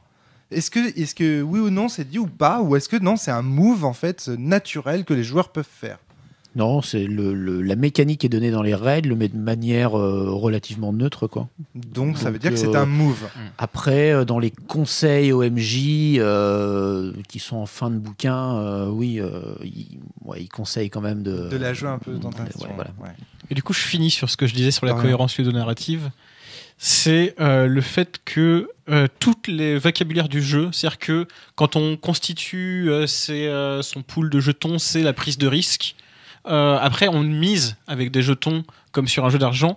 Donc toute la thématique du jeu a l'air d'être autour de la prise de risque. Et du coup, faire gagner des pions de danger et augmenter le danger, ça fait partie de l'impression de tout le thème et de la mécanique du jeu. On joue à se mettre en danger. C'est aussi, on nous a prévenu, c'était KPDP. Ouais, tout à fait. Et quand on dit qu'on jouait avec des jetons, ce sont des jetons de poker avec lesquels on jouait là. Ouais. Enfin, du coup, ça rajoutait encore plus à la couleur de ce côté-là. Et autre élément qui juste un truc sur les jetons de poker, c'est mes jetons qui sont à moi en fait. Enfin, après, il y a des jetons officiels, 7ème mer, enfin tu vois. Voilà, là c'est. Mais c'est peut-être pas un hasard si tu as choisi ce type de jetons pour jouer à ce jeu là, tu vois. Je sais pas. Oui, je trouve qu'ils sont agréables à manipuler, quoi. Aussi. Pour aller encore dans le sens de Dorian, le coup des traits aussi négatif que tu joues, c'est-à-dire tu te fais arriver des merdes et ça te fait gagner des points d'héroïsme, ça va à fond dans ce sens que tu expliquais tout à l'heure. Tu prends des risques dans la fiction qui te font gagner effectivement des points qui vont te faire prendre encore plus de risques, et il y a une espèce d'entraînement comme ça. Parce que je sais que tu l'as relevé dans la partie, mais moi j'avais pas oublié le truc de l'introduction où on m'a dit c'est KPDP, donc je me suis dit bah c'est un truc de KPDP quoi, donc faut qu'il y ait du spectacle là. Ouais, d'accord, ouais. C'est excellent. C'est ça. Donc ça, l'aspect des jetons, est-ce que vous avez rencontré des problèmes avec ça? Est-ce que la mécanique ou non, vous avez trouvé que ça tournait à fond? Est-ce que vous avez des choses à dire Moi, là-dessus? j'ai juste eu au tout début, parce que j'avais certainement pas tout compris aux règles, mais c'était au niveau de l'initiative. En fait, quand on lance les dés, on en a 2, 3 qui arrivent. Et sur le début, en fait, des fois, je proposais mes idées, parce qu'au début, on choisit ce qu'on veut faire. Donc, on choisit la force, par exemple, et l'art militaire. Et puis, en fait, on n'a pas l'initiative et tu restes bloqué. Tu dis mince, du coup, qu'est-ce que je fais maintenant avec ce que j'ai choisi? Et donc au début, moi, j'étais un peu perdu avec ça. Ça, c'est intéressant. Comment? Alors ça, c'est intéressant. Ça nous permet de rappeler quelque chose qu'on n'a pas encore expliqué. Dans quel tour de jeu, au cours des scènes d'action, comme dit Dorian, donc pas au cours des phases d'exploration, de discussion, d'aventure et compagnie, au cours des scènes d'action, comment est-ce que se détermine l'initiative? Vincent, est-ce que tu peux réexpliquer ça? C'est celui qui a le plus de jetons qui joue en premier. Voilà. Et en cas d'égalité, c'est les méchants jouent avant les gentils. Ouais. Donc, c'est assez bizarre. Alors, c'est un jeu d'optimisateur, 7ème mer. Enfin, je veux dire, ce Ça se système, voit, oui, je sais ça pas se si voit. vous Oui, l'avez si, ressenti si. comme ça, mais Si, c'est un jeu d'optimisateur. Et d'ailleurs, pendant la partie, ça s'est carrément vu. C'est-à-dire que vous avez commencé les premiers tours du combat, vous aviez 2-3 jetons, on a fini la première grande scène d'action, on en aviez 5-6, quoi. Donc, vous aviez bien pigé comment fonctionnait le système et vous optimisiez vos actions pour que vos personnages puissent faire plein de trucs. Je suis d'accord, ouais. Jérémy. En fait, en début de partie, justement, comme on appréhendait ces règles-là, on est tous partis à faire ce qu'on voulait faire. Et alors qu'en fait, on avait le choix de discuter en disant si toi, justement, tu optimises un peu cette partie-là, tu vas faire la partie vigilance dans cette scène-là, pendant que toi, tu es le bourrin, tu vas faire la partie combat, toi, tu es le parti charisme, donc tu vas faire le charisme. Ouais. Et donc, au départ, on est tous un peu partis dans notre truc, on est tous eu notre trip, et en fait, dès le milieu de la scène 1, on était séparés, on était en 2 voire 3 groupes. Alors que le dernier acte, on était carrément soudés. On ne voulait même pas se séparer. Clairement, il y a une force de synergie qui est encouragée. Et c'est un vrai jeu de coopération, je pense. Vraiment, et oui, comme tu dis, ça s'est fait naturellement. À la fin, on agissait de concert, quoi, parce que le système l'encourage. Comme on est obligé de choisir la compétence qu'on va utiliser pendant toute le prochain plusieurs rondes même. Plusieurs rondes, mais oui, c'est ça. On peut être condamné à se battre. Ça peut être 4 ou 5 rondes avec une seule compétence. Donc, du coup, ça force à se répartir des rôles plutôt qu'à simplement décider dans l'instant. Et ça, c'est cool. Jérémy. Oui, juste pour dire, du coup, on a cette phase-là de choix stratégique un peu tous ensemble. Et justement, puisqu'ensuite tout le monde agit, mais aussi les méchants, il y a une phase un peu d'aléa qui se rajoute. Et donc, en effet, comme on est imposé de faire quelque chose, il faut se débrouiller avec ça. Et ce qui est bien, c'est qu'on a quand même, je trouve, une grande liberté de narration pour retourner un peu l'histoire dans notre sens. J'ai eu cette sensation-là. C'est-à-dire qu'on pouvait vraiment apporter quelque chose à l'histoire pour que ça s'oriente bien. Parce que réussir automatiquement, c'est automatiquement placer des éléments dans le décor qui te font réussir. Je cite un exemple. À un moment donné, donc, un type me ceinture littéralement. Eh bien, je vais dire, avec la bagarre, alors qu'à ce moment-là, en plus, mes jetons n'étaient pas de bagarre, donc j'ai dû dépenser 2 jetons pour faire ça. Avec ma bagarre, je le pousse jusqu'à une fenêtre. Tiens, je viens de faire popper une fenêtre dans la fiction. En fait, concrètement, de faire de la réification, c'est-à-dire de créer un nouvel objet dans la fiction, une fenêtre dans mon dos. Et ça a été ça tout le temps. Par exemple, à un autre moment, j'utilise mon fouet pour faire tomber un lustre qui, du coup, n'avait pas été décrit par le meneur de jeu, et donc qui se met à exister de par le fait que je réussisse automatiquement une action. Donc voilà le pouvoir de narration qu'on récupère en fait de par l'improvisation de nos succès. Et c'est agréable. Et ça, c'est agréable. Parce que dans un jeu où on propose quelque chose et où le maître de jeu dispose, il est toujours en droit d'interdire et de refuser certaines propositions. Ah non, il n'y a pas de fenêtre. Ah non, il n'y a pas de lustre. À partir du moment où tu donnes un jeton, tu réussis, tu imposes beaucoup plus de propositions à ton... Et malgré tout, tu es cadré. Moi, ce que j'ai repéré, alors que D'ailleurs, plus un problème de néophytes que de gens qui ont plus l'habitude déjà de jouer aux jeux de rôle. De rien. Qui est que quand tu es dans une situation comme ça où on te dit bah t'as telle compétence, etc. Parce que là, par exemple, tu peux te poser la question est-ce que je peux utiliser mon équitation, etc. Non, tu arrêtes de te la poser. Au bout d'un moment, tu es limité aussi malgré tout dans ton choix d'action. Même si tu peux dépenser 2 jetons pour faire autre chose, tu as indiqué, tu sais, bah là je vais blablater. Et donc même si ça se commence à tourner mal, tu vas quand même essayer de continuer à discuter. Et du coup, tu restes aussi dans la prise de risque. Tu as pris le risque de dire bah, je vais aller dans la persuasion. C'est-à-dire que là, pour toute la séquence, tu vas essayer d'être le beau parleur. Ouais, c'est clair. Il n'y a Ces plus moyen de faire jetons demi-tour. Ces jetons, en fait, servent de direction artistique à toute la scène, quelque part. Et c'est vrai que, du coup, le fait que tu les aies choisis dans telle ou telle compétence t'oriente à fond. Je suis complètement d'accord. Alors, j'ai néanmoins quelques petites réserves. Alors, d'abord, une question très technique. Si je passe mon tour, et donc que je choisis de garder 3 jetons, mais que tu appelles le tour 2, qu'est-ce qui se passe ? Je peux prendre l'initiative automatiquement ? C'est arrivé une fois dans la fiction. Oui, tu peux prendre de l'initiative automatique. D'accord, je peux dire, c'était comme les gens qui retardent leurs actions dans les JDR et Voilà, qui décident à ce moment-là de dire non, c'est moi qui joue parce que moi j'ai 3 jetons. D'accord, ça c'était une première question un peu opaque. Un truc que j'ai trouvé un peu opaque aussi, c'est quand est-ce qu'on a besoin de donner ces jetons ? Est-ce qu'on les donne quand on veut réussir une action ou est-ce qu'on les donne quand on veut agir tout simplement ? Ça À dépend. plusieurs reprises dans la partie, des joueurs... Ouais. Il l'a expliqué Oui, plusieurs fois. je sais Il a bien, répondu à chaque fois en disant de base, c'est le maître du jeu qui décide en fonction du roleplay. Et si tu veux forcer ça dans la fiction, tu te donnes un jeton à condition que ce soit en rapport avec les caractéristiques que tu avais choisies. Mais est-ce que ça veut dire, Dorian, qu'un beau parleur, quelqu'un qui est capable de raconter bien une scène, va avoir besoin, un beau séducteur de MJ va avoir besoin de donner un jeton ou pas ? Alors, a priori, moi je dirais non, mais la manière dont j'ai joué le truc, moi c'est ce que je me suis dit, c'est au début, toi tu m'as fait sauvegarder des jetons, mais tu en parlais que tu m'as fait garder des jetons parce que je les utilisais. Parce que moi, ce que je m'étais dit... Parce que tu les utilisais bien. Non, mais ce que je me suis dit, c'est dès que je veux que ça passe, je les utilise, je me retiens pas, et en fait, les négociations avec le MJ, on verra après une fois que j'en aurai plus. Ah, d'accord. Ok, ça c'est intéressant. Je te donne un exemple concret où moi ça m'a posé problème.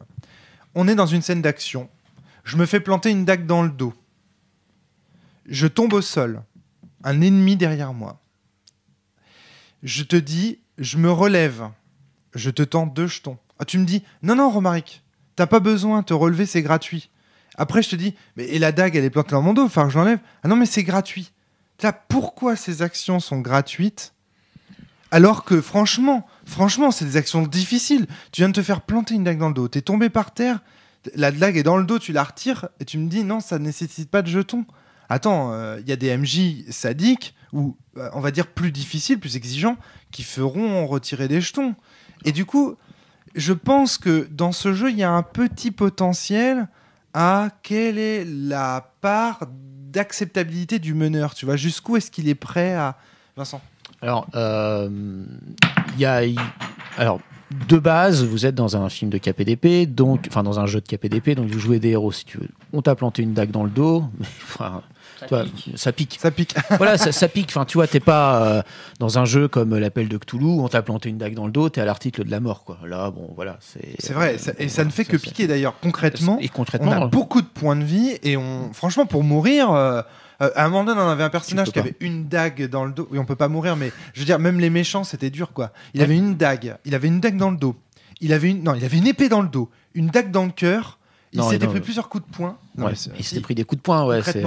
Il s'est fait on l'a jeté du 2e étage, il s'est fait tirer dessus et il est toujours pas mort à la fin du scénario. Ouais, exactement. Et on l'a jeté dans une rivière aussi. Il est fort. C'est ça. Ouais, il est très fort. C'est solide, quoi. La noyée. Voilà. Et nous, C'est on est un pareil. boss de RPG. Oui, Voilà, mais nous, on est pareil. C'est Et ça vous, que vous je êtes veux pareil. dire. Ouais. Donc du coup, voilà. Donc, Vincent, vas-y. alors, il faut vraiment dans le jeu distinguer les scènes d'action de ce qu'ils appellent les scènes dramatiques, en fait. Donc, les jetons s'utilisent différemment. Dans les scènes d'action, tu fais une action, tu dépenses un jeton, en fait. Mais on va considérer que dégainer ton arme, toi te déplacer un petit peu, voilà, te relever, c'est des actions entre guillemets gratuites, quoi, si tu veux. Une action, c'est vraiment quand tu interagis avec le reste de la scène, avec le reste de l'histoire. Alors à quoi te sert relever, l'athlétisme du coup à courir vite, aller d'un point A à un point B très vite. Alors si si tu te déplaces tout doucement comme ça, Tu te déplaces, quoi, simplement. Mais si tu veux piquer un spring pour être ou escalader quelque chose. Ou escalader, il te faut un jeton. Forcément, dans une scène de combat, dans une scène d'action. Jérôme, tu veux interrompre Ouais, Vincent, je pense que ce qui t'a posé problème, Roderick, à ce moment-là, c'est un problème d'échelle que tu n'avais pas encore fixé, comme Jérémy. Ouais, comme Jérémy vient de le dire. Enfin, on est des boss de RPG. En Oui, fait, d'accord. on est dans Final Fantasy, on a 6000 HP, le truc il te fait 300. Enfin, littéralement, il t'a collé 3 ou 4 dégâts, on peut en prendre 20.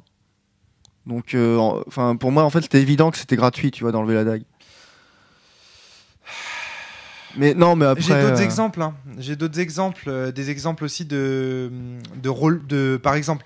Le moment où on va voir des banquiers pour essayer de les convaincre de nous Là, on prêter n'est plus en scène l'argent. d'action. On n'est plus en scène On n'est d'action. plus en scène d'action. Et c'est un en truc. séquence dramatique. C'est le moment où je t'ai vu pas comprendre que j'ai compris que j'avais pas compris non plus. Vas-y, d'accord. Dorian, explique-moi tout ça. Non, c'est parce qu'en fait, c'est en te voyant pas comprendre ce qui se passait quand on est passé de en fait, on a commencé par une scène d'action et après on est passé sur une scène dramatique. Et en fait, la transition n'a pas été claire pour les joueurs, j'ai l'impression, parce que c'est très clair la manière dont tu dépenses les pions quand tu es en scène d'action. C'est une action, 1 ou 2 jetons. Quand tu arrives en scène dramatique, c'est quand tu veux forcer l'histoire que tu paies des jetons. Et ça, on l'avait pas compris au début. Enfin, en tout cas, moi, je l'avais pas compris. Et c'est quand je t'ai vu manifestement ne pas comprendre ça que j'ai compris que c'était ça la mécanique. Ouais, d'accord, ok. C'est vrai que c'est à ce moment-là, surtout, moi, que ça m'a posé problème. Mais je voulais citer des exemples de combat aussi parce que je trouvais en fait, j'avais l'impression que le système donnait quand même une part importante d'interprétation du MJ vis-à-vis des actions. Vincent m'a plus ou moins convaincu. Je reste encore à convaincre. Il faudrait faire plusieurs parties pour voir ce que ça donne concrètement, mais pourquoi pas. On part dans les séquences de combat. Dans la séquence de combat, ouais, c'est-à-dire que tu vas avoir des MJ qui vont demander, moi j'en suis convaincu, tu vas avoir des MJ qui vont demander à ce que des jetons, pour se relever et s'enlever une dague dans le dos, tu vas avoir des MJ qui vont demander un jeton pour faire une telle action. Là où toi, tu as été beaucoup plus permissif. Et du coup, ça va influencer. Faudrait que je retrouve dans le bouquin exactement mais... comment c'est décrit, mais enfin voilà, le livre de base t'explique quand même que les joueurs sont des héros, des individus exceptionnels, quoi. Et en plus les héros de l'histoire, quoi. Enfin, je veux dire, on est là pour que vous gagniez à la fin, de toute façon, comme dans tout bon film de KPDP. Donc voilà, je pense que alors des MJ sadiques, il y en a un peu partout, mais si tu joues comme prescrit dans le livre de règles, ça me semble relativement évident que tu vas jouer comme ça. D'accord. Après, pour les séquences dramatiques, comment ça fonctionne, comment dire, on va dire que c'est une espèce d'honnêteté, tu vois. On fait pas jeter des dés qui font du bruit derrière le paravent, en fait. C'est-à-dire que tu fais une action et puis moi je vais décider si oui ou non ça m'arrange. Au lieu de faire semblant qu'il y a un peu de hasard et que ça marche ou ça marche pas, je vais te dire oui ça marche ou non ça marche pas. Et le jeton, en fait, si je te dis non ça ne fonctionne pas, ton jeton te permet de m'imposer le fait que ça fonctionne. Ce qui fait que c'est un système de règles pour les enquêtes qui est hyper difficile à manier, puisque c'est un système qui peut péter une enquête n'importe comment. Si tu mets une enquête pour meurtre, par exemple, des jetons bien dépensés, ça peut tout de suite te flinguer le truc. T'as intérêt à bien blinder tes scénars à l'avance, quoi. Et donc ça fait notamment partie des conseils, j'imagine, de la oui, base, ça fait aussi partie des trucs. Ouais, c'est d'accord, ok.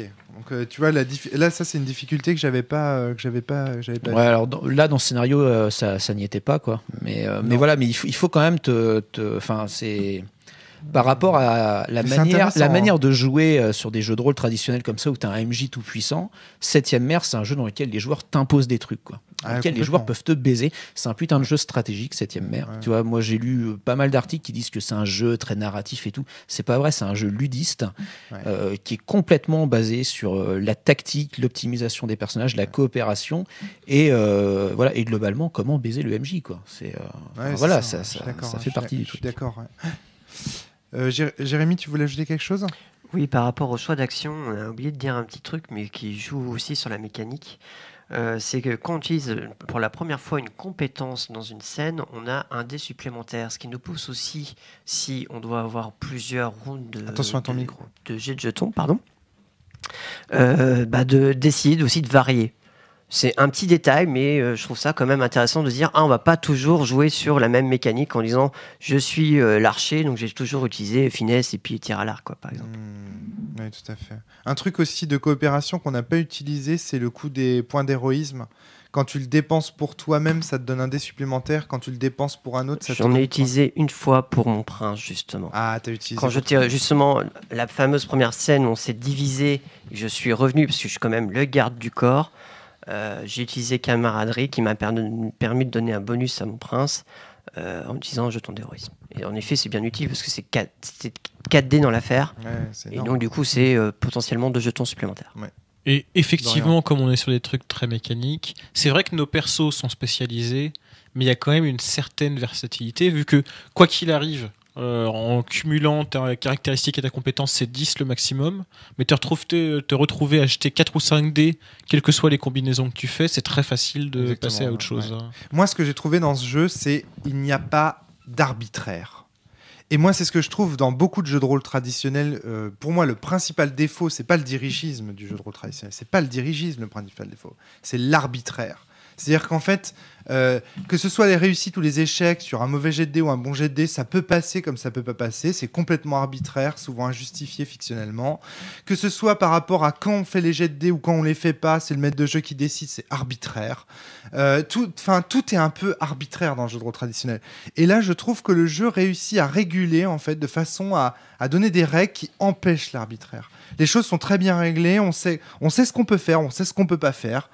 Chacun a ses règles et donc ça c'est vrai que l'absence du coup d'arbitraire fait que oui, on a la place pour un jeu vraiment ludiste au sens où le but c'est de faire le meilleur move, de trouver dans la fiction et dans la feuille de personnage les meilleurs éléments à décrire et les meilleures propositions à faire et à imposer à son meneur de jeu pour avancer le plus possible dans l'histoire, Jérôme. Ouais, non, mais je suis après, tout à fait Vincent. d'accord. Voilà. Vincent.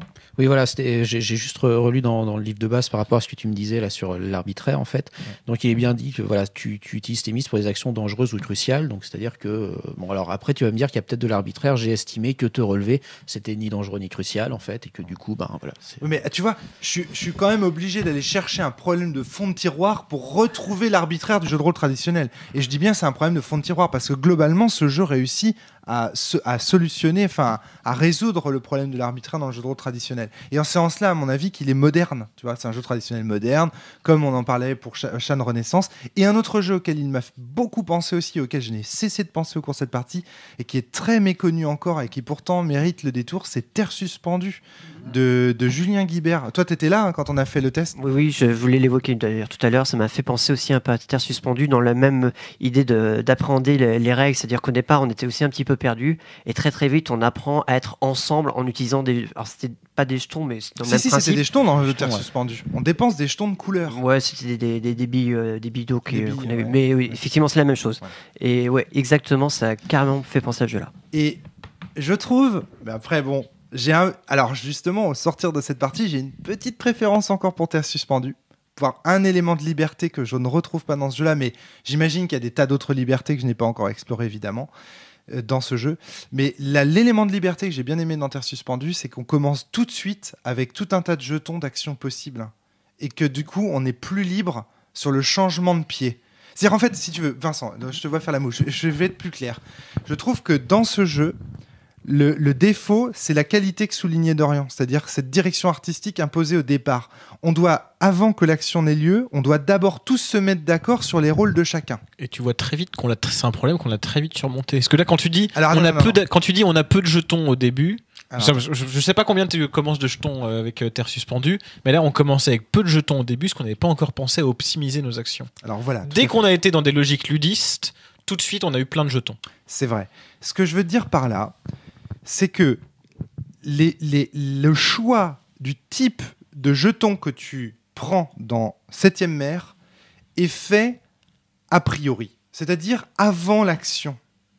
Tu ne choisis pas au cours du combat et au cours de l'action le type d'action que tu vas entreprendre, puisque changer de type d'action une fois que c'est décidé avant le combat, c'est sanctionné puisque tu dois dépenser plus de points, d'accord ? Ce qui évite le changement de pied. Ce qui veut dire que du coup, et mon problème un peu, c'est que stratégiquement, le maelstrom, c'est-à-dire toutes les réflexions autour des situations possibles, va avoir lieu avant le déroulement de l'action.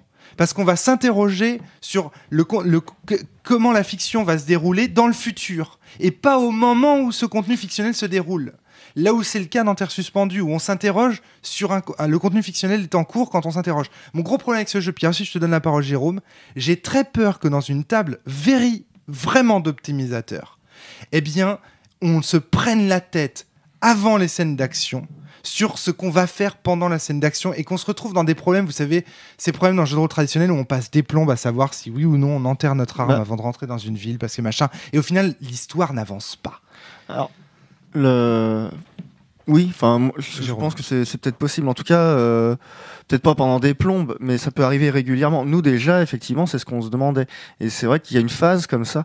Je sais qu'il y a des gens qui aiment pas ça. Ils se disent les phases où on fait des plans, blabla. C'est arrivé au cours de cette partie. Oui. À la fin de la première scène d'action, il y a eu un énorme, enfin moi j'ai trouvé, chute d'ambiance, un énorme trou d'air quand on a commencé à changer de phase et qu'on est passé dans une phase d'exploration. Sauf que Jérôme finit, puis Dorian, je t'en prie. Vas-y, non, Dorian. On n'était pas sur des logiques ludistes, là, justement. C'était pas des problèmes d'optimisateur. C'était des problèmes de plan dans la diégèse. C'était quasiment nos persos qui se prenaient la tête sur qu'est-ce qu'on fait maintenant, étant donné la situation géopolitique de la cité. D'accord. Donc ce moment de creux n'était pas le même. Tu le justifies comme ça. Ouais. C'est Bah, pas moi, mal. c'est comme ça que je l'ai vécu. Et c'est comme ça aussi que je l'ai vécu. J'irai. C'est-à-dire que on est passé à une scène où on était bien drivé à une situation et tout d'un coup on était libre de tout. Ouais, Le problème c'est qu'on est 5 joueurs, on se connaît pas tous et donc il fallait trouver un plan qui plaise à tout le monde. D'accord, ok. Donc il y avait le côté, il faut qu'on soit un peu quand même des héros, mais en même temps il y avait aussi la problématique sociale derrière.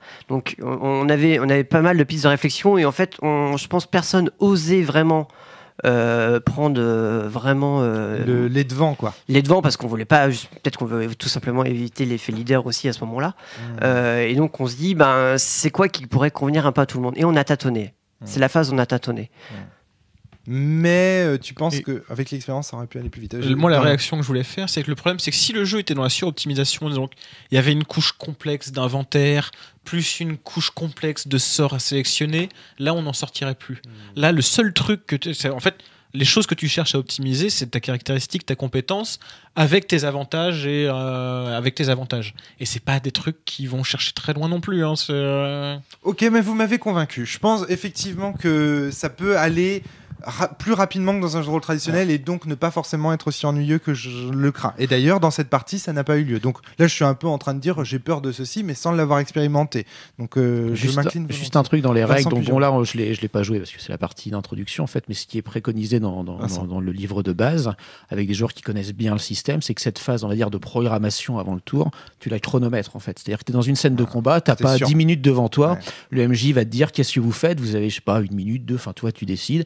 Et vous vous mettez d'accord. Du coup, ça peut se jouer très vite avec des joueurs qui connaissent bien le système. C'est du tac au tac. Il faut vraiment. Ça, c'est par expérience, puisque j'ai fait le même choix de game design dans Vademecum. Je peux te dire que le chronomètre, c'est vraiment le signe. Alors là, pour le coup, tu me donnes de l'eau à mon moulin.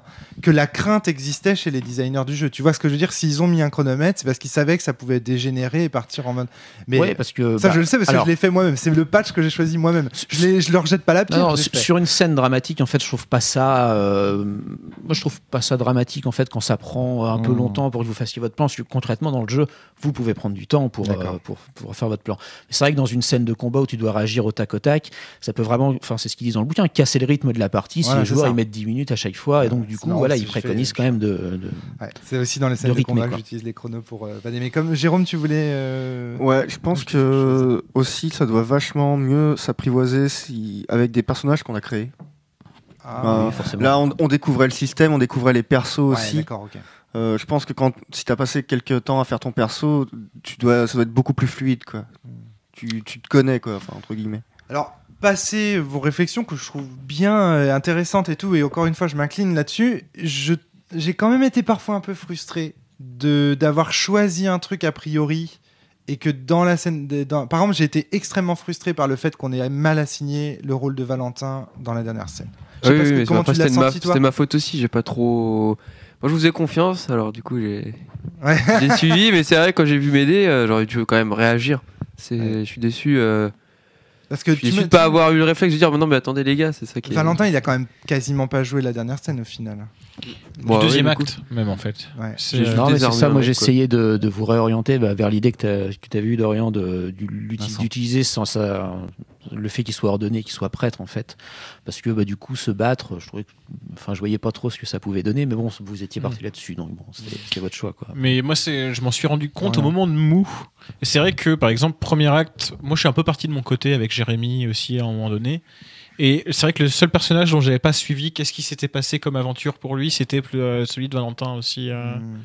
Je sais qu'il s'était battu, que c'était la bagarre, etc. Mais mais dès la première scène, moi je crois que je voulais fuir, ou il y a un moment où je voulais absolument j'ai compris je voyais que très tard j'étais que c'était toi qui meneur d'hommes, alors je voulais absolument prendre les devants, mais comme j'avais pas l'initiative, je me retrouvais toujours bloqué. Alors à la fin je me dis mais je fais quoi? Au final je me suis caché. Ouais, d'accord. Ouais. T'as quand même permis l'évasion de tout le monde quoi à la fin. Donc oui, c'est vrai, de votre côté, pas de frustration sur le choix a priori des compétences utilisées au cours de la scène d'action ou de la scène dramatique? Vous sentez pas à un moment donné dans un carcan, parce que Dorian a souligné la qualité de ce système, mais moi j'y vois aussi un espèce de défaut, c'est-à-dire que du coup quand t'es dans un rail, quand t'as choisi un truc, c'est difficile d'en sortir aussi, je trouve. Et donc du coup parfois t'as des super idées et tu les proposes pas parce que... Alors voilà, c'est ça. Ça impose une contrainte, donc c'est bien aussi qu'il y ait une contrainte. Je comprends, comme j'ai fait la partie de serre suspendue, je vois bien en effet la différence. Mais l'idée qu'il y ait cette contrainte-là, c'est on va se débrouiller avec ça. Et donc il faut jouer à se débrouiller avec ça. Et t'es pas coincé dedans quand même. Non, je veux dire, tu peux complètement changer, c'est juste que t'agiras moins souvent. Tout à fait. Mais tu peux quand même changer comme tu veux. Sauf quand t'as qu'un jeton. Quand il te reste plus qu'un jeton. C'est quand il te reste plus qu'un jeton, moi que je ressens. Il faut gérer tes jetons quoi. Et le problème, c'est pas quand il te reste plus qu'un jeton. Là où je comprends ta remarque et là où je trouve qu'il y a un truc un peu contradictoire, c'est un jeu où tu peux pas échouer, mais où tu peux faire des décisions sous-optimales. Et en fait, les décisions sous-optimales, elles peuvent être très frustrantes. Parce que c'est vrai que par exemple, il y a eu quelques choix de compétences de Valentin où tu as commencé le round avec 1 ou 2 jetons. Et du coup, c'est pour ça que tu jouais en dernier aussi. Et tu jouais en dernier sans savoir pourquoi tes compétences que tu avais choisies au début pourraient être utiles en fin de combat. Oui, voilà. Ouais. Et du coup, quand tu choisis mal tes compétences et que tu te retrouves avec peu de dés, c'est là où ça devient un carcan. C'est ce que je vous disais au départ. C'est la difficulté de ce jeu, c'est de prendre les bonnes décisions. Mais c'est aussi son plaisir. C'est qu'après, quand on prend les bonnes décisions, on est content de les avoir. Moi, tu vois, je vais te répondre, Mike. Non, pas contraint et déçu par les choix comme ça, mais plutôt ce que dit Dorian, c'est déçu de moi, tu vois, quand c'est très bien. Et tu dis merde, j'ai mal joué. Ah mais moi aussi. Parce que c'est ludiste en fait, c'est vraiment, et je ferai mieux la prochaine fois. Ouais. Parce que de toute façon, comme on disait, les boucles de gameplay vont vite. Donc au pire, tu sais que moi, quand je me suis chié là sur mon combat à 2 armes, t'inquiète pas que le tour d'après, j'ai tout défoncé quoi. Non, mais je m'incline encore une fois, parce que moi je suis très simulationniste, donc j'ai envie de proposer des choses esthétiques. Pardon, Jérémy. Non, je rappuie encore un bon coup. L'acte 1, en étant bien divisé, on a l'impression même de dire on a échoué. Ça va merder, on était mal parti. Et quand même, à la fin de l'acte 1, on a fini par réussir à sortir de cette situation. Tous ensemble. Ouais. Tous ensemble, ce qui était vraiment pas mal. C'est vrai que c'était un truc qui revenait souvent dans l'acte 1. Romaric répétait souvent qu'on était en situation d'échec et moi je trouvais que pas. Et c'est vrai que j'avais plus de jetons que toi, globalement. Ouais. Et je pense que tu peux y avoir différentes réactions autour de la table, autour de ça. J'imagine une partie où quelqu'un prend des séries de mauvaises décisions qui fait qu'il se retrouve avec grand max 3 jetons et qui voit son copain à côté qui lui optimise sur les compétences qu'il utilise et qui a une pile de jetons. Et je vois le genre de frustration que ça peut créer. Moi, je suis en tout cas là maintenant très curieux de voir les situations sur un bateau. Parce que du coup, comme moi, par exemple, le capitaine, forcément, il a le pied marin. Valentin. Après, je connais pas toutes les compétences des autres personnages. Mais je pense que du coup, sur un lancer de dés, ça peut vraiment tout changer, j'imagine. Oui, de la même manière que sur une scène d'action, en fait. Tu vois, sur un combat naval, toi, tu aurais utilisé navigation avec toi, ton astuce, tu aurais été plus tous tes avantages, tu aurais eu. Là où tu agissais peut-être moins que les autres, tu vois, pendant les combats, là, tu aurais agi vachement plus que les autres. Quoi. Ouais. Après, dans le système de règles, le bateau est un peu compté comme une sorte de personnage, en fait. Où il a des caractéristiques et tout, donc voilà, manœuvrer contre un autre bateau. S'il y avait eu un combat naval, tout de suite, tu étais en position de force. Quoi. Valentin, Vincent, est-ce que dans les avantages de Roberto et les avantages possibles dans le jeu, il y a quelque chose qui concerne l'équipage et la façon de le gérer Là, il avait meneur d'hommes. D'accord, ça ressemble à quoi en fait du coup ? Alors, meneur d'homme, je peux dépenser un point d'héroïsme pour pousser un groupe à l'action. Ces membres doivent être capables de m'entendre et s'ils sont au moins neutres à mon égard, ils m'obéiront. Et tant que je leur demande pas, par exemple, de se jeter à bord, quoi. Faut que ça reste quand même faisable et pas. Ouais, ça c'est une règle aussi que tu nous as précisé un petit peu à la volée, Vincent, mais c'est qu'évidemment on peut forcer une proposition dans le jeu. Évidemment, elle ne doit pas être incohérente avec le contenu fictionnel décrit jusqu'à présent. C'est-à-dire, on saute pas jusqu'à la lune avec son épée. Voilà, on est dans on est dans un truc de KPDP. On a donc des limites quand même physiques.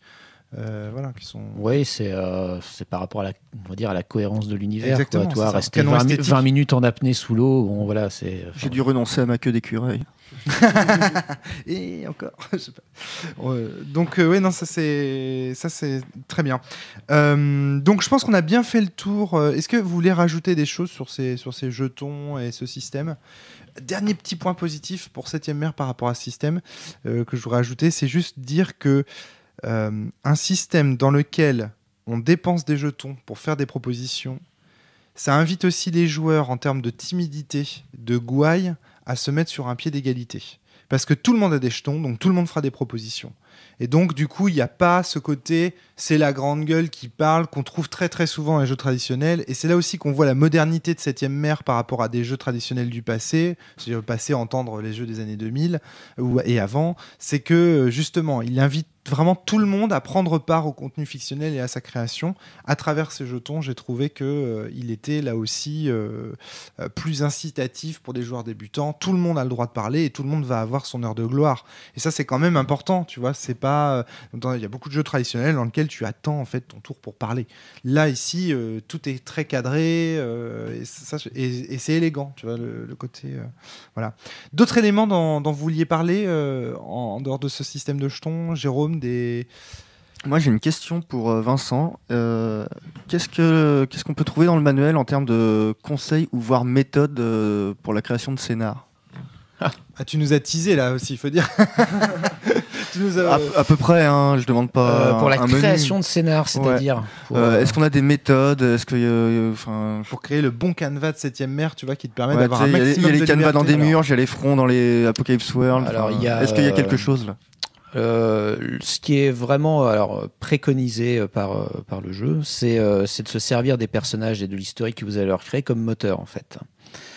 C'est-à-dire que voilà, vous allez créer avec votre feuille de personnage un background pour votre perso, et c'est utiliser ce background pour créer pour créer des choses, créer des conflits. Enfin voilà, c'est voilà, mon père a disparu quand j'étais jeune. Il faut utiliser tous ces éléments des backgrounds pour essayer de créer des histoires, de mettre vraiment les joueurs les personnages au premier plan. C'est eux qui doivent être les héros de l'histoire, pas la subir en fait. Donc ça fait partie des trucs. Et puis il y avait donc ce que j'expliquais sur le système de points d'expérience, que moi je trouve plutôt chouette dedans, mais qui est aussi un moteur de scénario. Il n'y a pas de points d'expérience dans 7ème mer. On ne distribue pas des points à la fin, c'est-à-dire que quand vous voulez augmenter une compétence, vous créez une histoire qui va justifier que vous montiez en fait votre niveau. Donc par exemple, si vous avez 0 en arme à feu, vous voulez passer à 1, vous créez une histoire en disant voilà, je vais trouver un champ de tir et puis je vais tirer sur des bouteilles, quoi, si vous voulez. Et puis dans le scénario, si vous le faites, à la fin du scénar, vous gagnerez 1 point, vous augmenterez votre compétence c'est-à-dire que tu annonces, là encore avant le scénario, il va se passer ça. Tu annonces, tu crées ça, tu te dis, moi, voilà, je veux trouver un champ de tir et puis tirer sur des bouteilles. Tu vois, puis pendant le scénario, à un moment donné, s'il y a un creux, toi, si machin va faire un truc, machin, et toi tu sais pas quoi faire, tu vas dans ton champ puis tu tires sur des bouteilles et puis à la fin tu vas gagner ton point pour un premier point. Si tu veux un deuxième point, c'est une histoire en 2 étapes, 3e point en 3 étapes, 4 points en 4 étapes, etc. Plus tu veux une compétence haute et plus l'histoire va être longue à résoudre. Quand tu verras ton niveau 2, il faudra non seulement que tu trouves par exemple un maître d'armes qui t'apprenne à tirer, mais en plus qu'il te fasse faire un voyage dans un pays étranger qui sait particulièrement bien tirer et qui t'apprendra à tirer avec le cœur de ton esprit, tu vois. Mais par exemple. Et donc ça c'est tout de suite alors pour les niveaux 1 en général c'est assez simple, ça s'inclut dans des scénarios, mais tout de suite quand tu vas augmenter sur le niveau 4, 5, ça devient des moteurs à scénario en fait. Tu te sers de ça pour créer des aventures. Et est-ce que ton niveau 4, 5 tu peux le faire sur plusieurs scénarios? T'es obligé de le faire, tu peux faire qu'une étape par scénario en fait. D'accord, donc c'est-à-dire que quand niveau tu le fais cinq. en 4 étapes, c'est en 4 Quatre scénarios. Ouais, c'est en minimum. quatre scénarios. Ah ouais. Minimum. Parce que tu vois, si tu Génial. dis voilà, je veux aller dans un chantier à tirer sur des bouteilles, si ton scénario d'après ça se passe sur un bateau, bah tu peux pas le faire, quoi. Bien sûr, Par ouais. contre, tu peux faire plusieurs histoires en même temps. Tu peux créer une histoire pour avoir un niveau 1 en arme à feu, une histoire pour obtenir un avantage à 3 points, une histoire pour obtenir, je sais pas, un niveau 4 en force, etc. Et puis, en fonction de ce qui se passe, tu essaies soit d'intégrer ça dans les scénarios, soit le MJ va faire quelque chose pour te permettre de l'avoir, quoi. Je trouve ça plutôt chouette comme système d'expérience, moi. Dorian. J'ai une autre question. Le fait que c'était très léger en feuille d'inventaire, c'était toi un choix pour le scénario ou c'est un choix du jeu en Non, général? c'est un choix du jeu en général. Parfait. C'est-à-dire que là, oui, alors j'en ai pas parlé dans l'intro, mais il y a 2 types d'armes, hein. Il y a les armes à feu et tout le reste, en fait. Et toutes les armes font le même nombre de dommages, en fait. C'est-à-dire que tu te battes à la dague, au fleuret, au sabre ou à la hache à 2 mains, c'est le même nombre de dommages. Voilà, on s'en fout de avec quoi tu te bats, c'est juste pour le style, en fait. Juste les armes à feu font un peu plus de dommages et prennent plus de temps à se recharger. Ce qui vient vraiment renforcer cette idée que la réflexion tient lieu plutôt des postures qu'on va adapter dans telle situation que de comment dans le détail on va la réaliser. En termes d'inventaire, parce qu'on m'a déjà fait la réflexion sur des parties de démo, c'est pareil, vous êtes des héros, c'est-à-dire vous n'êtes pas des clodos, quoi. C'est-à-dire que des fois il y a des gens qui disent bah ouais, mais moi j'ai pas d'argent, je sais pas si je peux aller dans une taverne boire une bière, mais si t'es un héros dans un film de KPDP, enfin tu vois, tu peux peut-être pas t'acheter un château, mais tu auras toujours de quoi t'acheter une arme ou enfin voilà, ça fait partie des choses qui Jérôme, tu voulais dire quelque chose? Jérémy, vas-y. Moi, j'en avais 6. T'avais 6 équipements, tu veux J'avais dire 6 dagues. tu décides au départ. Il y a et eu une puis, petite négociation sur le nombre de dagues. J'ai 12 Oui, dagues c'est à la ça, ceinture. c'est- Vincent dit, on va peut-être diminuer à 6. Moi, j'ai pu payer ma tournée au bar. Donc c'est- Voilà, oui, Agréable. exactement, nickel, sans te prendre trop la tête là-dessus. Moi j'ai eu des menottes et j'ai même pas eu besoin de les noter dans mon inventaire avant de les avoir. Exact, on les a même jamais retirées, ces menottes. Mais tu vois, Si, on les a retirés, on les a gardés. Moi je voulais menotter quelqu'un et en fait vous en étiez déjà C'est ta débarrassé. belle-mère, salopard. Vous en étiez déjà débarrassé. Mais tu vois, de la même manière que la fenêtre là qui est un peu apparue quand tu as poussé le garde, Ouais. tu peux un peu inventer ton équipement au fur et à mesure, quoi. Enfin, tu vois, si tu as besoin. Enfin, Ouais. Le pas seul, sur un truc exceptionnel qui n'arrive jamais, mais bon, voilà. le seul cas où ça m'a l'air Jérôme. d'être important, c'est pour les duellistes, quoi. Avec les parades. Ouais, pour les Parce que duellistes, moi, c'est pour le vachement coup, important, c'est ouais. quand je me bats enfin, avec une arme blanche, j'utilise arme blanche et mes trucs de duel, quoi. Que à main nue, du coup, j'ai plus du tout les mêmes attributs. Et voilà, pour toi, il faut que tu utilises une dague ou une épée, quoi. Donc c'est vrai que si avec mon scélérat je te brise ton épée, par exemple, tu ne peux plus utiliser tes bottes de dueliste, enfin ta botte de dueliste. Ouais. Donc ça fait partie des choix à faire. D'ailleurs, en parlant de ça, est-ce qu'on a parlé du système des coups de poing? Je suis pas sûr. non, on en a C'était pas encore vraiment parlé. sympa, Non, vraiment non, très ouais. intéressante. Alors voilà, alors Ça, ça, c'est les trucs de dueliste. Ouais. Et puis du point de vue général, c'est le truc des manœuvres. Ouais. Tu vois, il y C'est a un une truc manœuvre, donc pour expliquer ce que Valentin ici suggère, c'est on peut donner un coup de poing pour étourdir. Alors, tout coup de poing, en fait, tout coup de poing donné, si j'ai bien compris. Vincent, vas-y, je t'en prie. Non, ça c'est une manœuvre de dueliste. c'est vraiment Là, c'est ouais. vraiment. Alors, les duellistes ont 5 manœuvres de combat. Il y a que les duellistes qui les ont. Ah, je D'accord. croyais que moi-même, tu vois, je Non. pouvais le faire. Non. Plusieurs fois dans Alors, le contenu, je Si, me suis dit, si tiens, tu donnes est-ce un que je vais coup, le faire ou si pas tu donnes un coup de poing, tu vas faire des points de dommage à ton adversaire.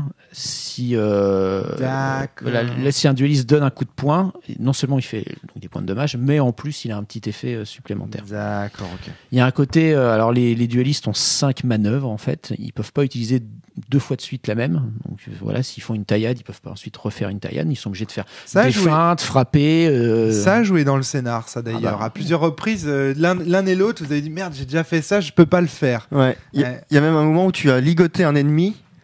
Et ah non, mais là, c'est parce que j'avais plus de jetons, D'accord. je crois. Mais je sais qu'il y a plusieurs reprises, enfin, une reprise au moins, Vincent a dit. Il y a je une peux pas faire un reprise truc. où comment dire, t'as détourné l'attention de l'ennemi pour qu'il le poignarde dans le dos. Et comme tu avais déjà fait une taillade au tour d'avant, tu pouvais plus la refaire une deuxième fois. Ouais, c'est et ça. donc, t'as dû trouver une autre solution pour achever ce gars. Ce qui oblige, encore une fois, ce qui pousse à la créativité. Tu vois, t'es obligé à chaque fois d'inventer de nouvelles choses. Ça, c'est assez intéressant quand même. T'étais pas trop perdu quand même dans les trucs, Jérôme? Bah, une fois que j'ai compris que le coup de poing dans la gueule, ça marchait bien et que quand j'en avais marre, je pouvais claquer la fente, qui est une espèce de gros gambit, quoi, parce que tu dépenses tous tes jetons d'un coup. Par contre, tu colles toutes les blessures que tu aurais dû coller, plus le nombre de jetons que tu as dépensé. D'accord. Ouais. Donc, ça tabasse, quoi. Et après, tu peux plus rien faire. Mais bon, quand j'en avais marre de réfléchir, je faisais ça. Alors, sans spoiler, on n'a pas encore parlé de la fiction en elle-même. Sans spoiler, comment vous avez trouvé le contenu fictionnel en lui-même? Est-ce que ça vous a plu? Vous trouvez que c'est des enjeux intéressants? Est-ce que... Pour est-ce moi, qu'il y a c'était des tout remarques? nouveau là, quand on s'est retrouvé vraiment à se dire, maintenant qu'on est caché, qu'est-ce qu'on fait? Ça, j'avais jamais vu ça dans les jeux de rôle que j'ai fait précédemment. Ah. Et c'était vraiment C'est sympa. intéressant parce que c'est Ouais, pourtant quelque chose qui se retrouve assez souvent. Le qu'est-ce qu'on fait dans un jeu de rôle, c'est... Yes, donc ça t'a plu en fait comme scène. Ouais, beaucoup. Et puis la phase très... au début... Très action. Très action. In media res, tu vois, on est Ouais, directement dans le... C'est ça, après le moment où du coup ça y est, et la fin je trouve, je vais pas dire épique, mais c'est intéressant, je voyais bien La scène. la ouais. foule, Ouais. la scène. Moi, pareil, le qu'est-ce Dorian. qu'on fait, il m'a plu. Mais je reprends sur mon idée tout à l'heure. Il m'a plu alors que auparavant, moi-même, ça m'aurait fait chier que la situation que tu décris. Mais là, c'était pas un creux où on se prenait la tête sur du méta-jeu. Où on se prenait la tête, encore une fois, dans l'histoire, dans la fiction. C'était notre plan d'action de nos personnages. C'est qu'est-ce qu'on fait. Je comprends. Moi, néanmoins, tu vois, le moment... les scènes... Par exemple, il y a un moment donné que j'ai trouvé très étrange. C'est le moment où... on prend des décisions, on prend des décisions sur justement ce qu'on va faire dans la fiction. Donc on a un plan d'action très très clair. Vincent nous demande de prendre nos risques, de jeter nos risques. Je sais plus, c'est quoi le mot précis, Vincent? Prendre les risques. Prendre un risque, ouais. Prendre un risque, ouais. Donc au moment où on jette les dés, et puis il y a eu plusieurs scènes qui ont été jouées avec les jetons qu'on avait amassés au cours de ce jet de dés. Ça, c'est la première fois que je vois ça. C'est en fait, en général, dans un jeu de rôle, les scènes fictionnelles découpent aussi les scènes mécaniques. Là, on a pris un risque pour 2 jours et pendant 2 jours. Pour une journée, ouais. Tu vois, moi, j'étais parti dans la persuasion parce que j'allais faire une scène de persuasion avec le prochain personnage que j'allais rencontrer. Et au final, quand la scène se finit, il me reste des jetons. Et là, je te dis, pour la scène suivante, évidemment, on refait un lancer de dés, on refait un autre truc parce que on n'aborde pas un banquier comme on aborde une prostituée ou un voleur, un bandit et compagnie. Et tu me dis, non, tu gardes les mêmes jetons et tu restes sur le même pied. Ça, j'ai trouvé ça bizarre. Moi aussi, parce que j'étais persuadé qu'il y aurait plusieurs rounds dans les scènes dramatiques Oui. comme dans les scènes d'action. C'est pour ça que vous avez tout dépensé direct, tous les deux. Exactement. Oui. Moi, j'ai cramé comme un gros porc en me disant, lui, je le persuade, et puis la prochaine scène, je ferai autre chose. Alors que nous trois, on était bien. Il nous Alors restait que, plein de jetons. c'était en mode, on les regarde Alors de que, faire. ouais, mais Vincent. on peut considérer ça comme une. En fait, c'était la scène de préparation de votre plan. Ouais. Qui a C'est ça, duré comme une scène longtemps. unique. Voilà. c'est ça. Où certes, on fait plusieurs petites scènes, mais dans le fond, on fait la même chose tout au long. L'enjeu est le même si les scènes se succèdent. Différentes. Pareil, j'ai vécu ça un peu bizarrement parce que j'avais pas senti C'est la ça après. première C'est fois. qu'à la fin, on se fait avoir. Et du coup, la troisième rencontre, moi, m'a un peu ennuyé pour le coup parce que du coup, j'ai l'impression qu'on avait déjà vu croiser une personne, on a croisé une deuxième personne, et quand on croise la troisième personne, je me suis dit, c'est bon, on a notre plan, grosso modo, c'est bon, passons à l'acte 3, quoi. Et Dorian. moi, il y a eu aussi le moment de la résolution qui était un peu anticlimatique parce que comme on avait passé énormément de temps à faire la préparation du plan et que après, du coup, on savait grosso modo le moment critique où il fallait jeter des jetons et où du coup, c'était presque trop facile, il y avait presque plus d'adversité sur la fin. Il a même, à un moment donné, j'ai vu que Vincent avait défaussé 5 jetons noirs posés devant lui. C'est-à-dire, en fait, à un moment donné, tu as abandonné le combat avec. T'avais 5 jetons noirs posés devant toi. À la fin. Et tu les as. Ouais, à la fin, et tu Non. les as Je remis crois dans le qu'il tas. jouait avec. Non, je Ah, jouais tu joues avec. Ouais, Ah, je ok, jouais d'accord. Non, il avait plus de jetons. Parce que, attends, justement, il avait plus de jetons. Parce que moi, je regardais les 5 jetons noirs avec lesquels tu jouais. non, je Petit jouais. coquin. Alors- Le petit coquin. Alors- Parce que moi, je les regardais en me disant, mais il va nous défenestrer à la fin. Non, mais- je jouais juste avec. Je te- Mais Fais attention quand tu joues avec tes petits joujoux là, parce que c'est dangereux, mon petit Vincent. alors c'est vrai qu'il y avait un côté comme ça où tout était tellement prévu qu'il n'y avait pas trop de surprises. N'empêche que quand on a commencé à voir un sniper embusqué là en haut de son balcon, on a tous commencé un peu à paniquer. Moi j'avais pas assez de points pour lui courir dessus parce que j'avais pas pris athlétisme. Ouais, c'était chaud. Ouais, c'était chaud. Mais attends, On était tous en vigilance ou en bagarre Non, mais le ou en pire, blabla. c'est que moi j'ai l'épée de Damoclès, c'était qu'il jouait avec 5 jetons dans les mains. J'étais persuadé que c'était des jetons de danger qu'il avait. Franchement, Vincent, je te jure. Et donc, moi, j'étais en mode, mais attends, tout le monde a tout cramé. Et lui, il lui reste 5 jetons. Les 5 là, on va les sentir, quoi. En plus, t'avais des mecs qui étaient quand même postés autour. Je me suis dit, il va nous capturer, il va nous faire quelque chose. Non, mais Et c'était. quand tu as défaussé les jetons, j'ai fait, ah bon, c'est la fin du scénario. Ok, il a accepté notre plan. Il a trouvé. Oui, cool. c'est ça. C'est-à-dire que j'allais pas décider que ça foire juste pour le plaisir que ça foire. Vous aviez un plan qui se déroule sans accroc, et là, du coup, ça s'est vraiment déroulé sans accroc. Les quelques embûches que je vous ai mis sur le chemin, bon, vous les avez résolues assez facilement quand même. Quoi. Vous aviez été plutôt. Parce qu'on était bon. Ouais, mais vous aviez aussi été prévoyant, quoi. Et puis voilà, bon, je vois pas. C'est vrai que c'est anticlimatique, mais je vois pas l'intérêt de rajouter de la difficulté là où, bon, en l'occurrence. Qu'est-ce que vous appelez anticlimatique? Non, c'est parce qu'en fait, moi j'ai des habitudes un peu ludistes aussi. C'est que je m'attendais à ce qu'on peine en tant que joueur au final. Parce qu'en soi, la résolution elle est logique pour l'histoire.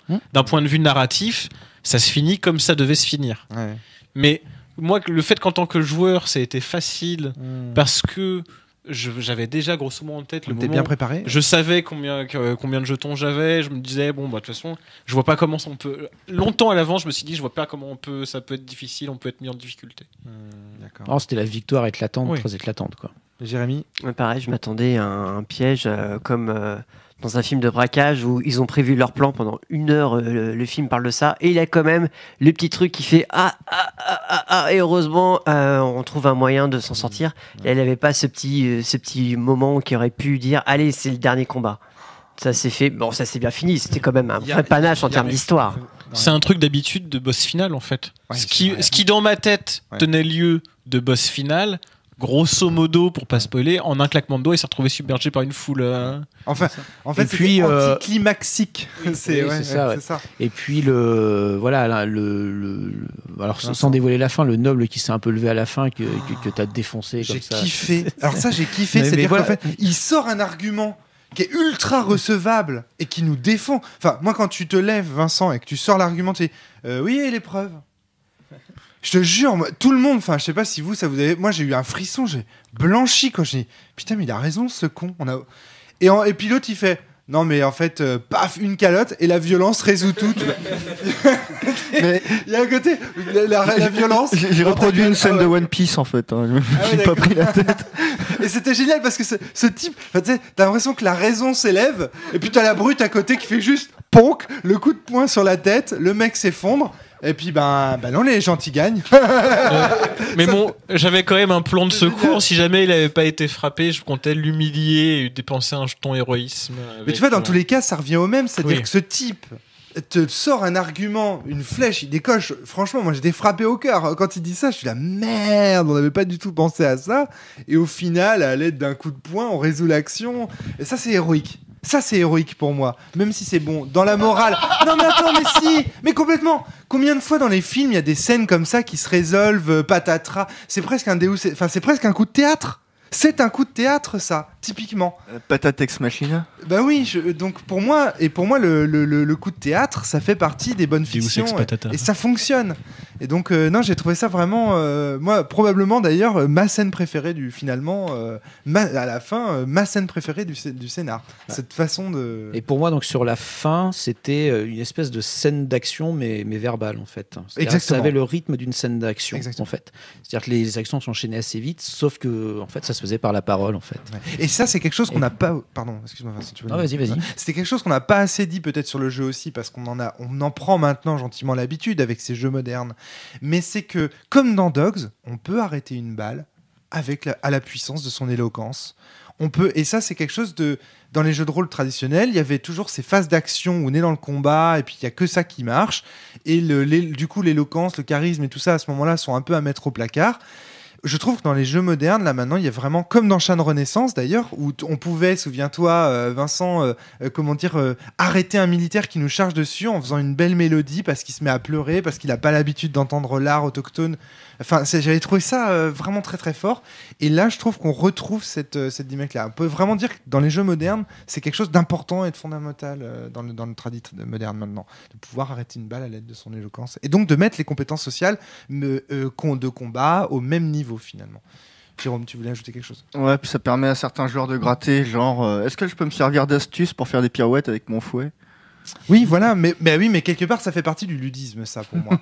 Le fait, mais si, mais bien sûr que si. Oui, je sais. Le fait de bien utiliser le trait, de dire, ben voilà, d'essayer d'aller chercher la compétence. Après, t'as essayé quoi. Tu allais loin parfois. Hein, oui, mais résolution, je comprends pas bien le mot. Ça doit bien pouvoir me servir à fouetter des gens. En fait, parce que je l'entendais comme résolution au sens de détermination. Ouais, bah c'est ça. Et Oui, je me c'est ça. disais, je me disais tenir debout alors qu'il y a Fouetter 17 des gens, mecs ça qui réclame arrivent. pas une grande Attends, là, volonté. Hein. je suis quand même.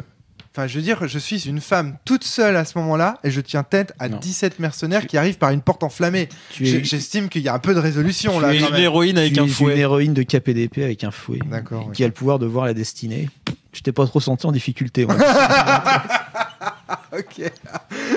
Mais voilà, bon, d'accord, ok. J'ai un peu gratté, c'est vrai. Bon, voilà, j'avoue. C'est le jeu. Hein, C'est le jeu, si c'est le jeu. si t'arrives à le justifier, toi, t'as une phase de négoce avec le MJ hein, pour.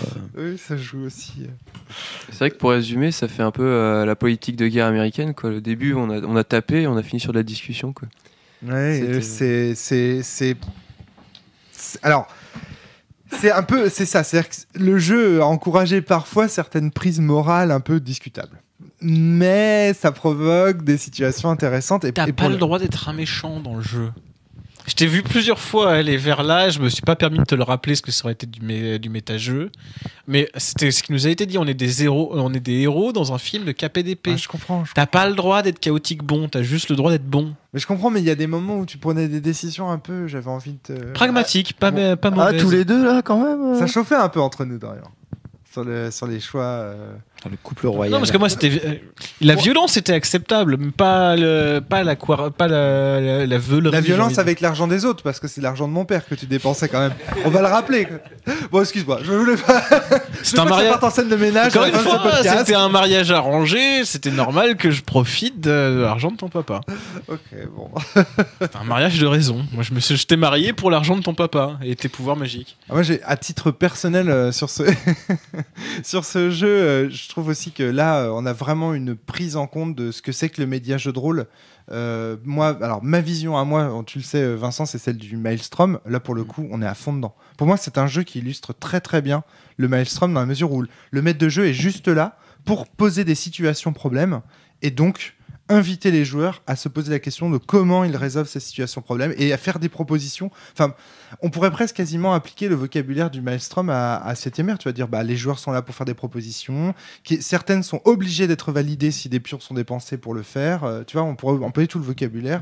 Et donc, en cela, moi, franchement, ce jeu, je pourrais m'en servir aussi pour montrer dans ça. Je sais pas si c'est un point positif ou pas, mais en tout cas, moi, ça fait que je m'y sens comme chez moi. Voilà. Une petite question que je voulais te poser en ouverture de ce podcast, sauf si vous avez encore des réflexions à faire sur le design et On l'univers. n'est plus du tout sur l'ouverture du podcast là.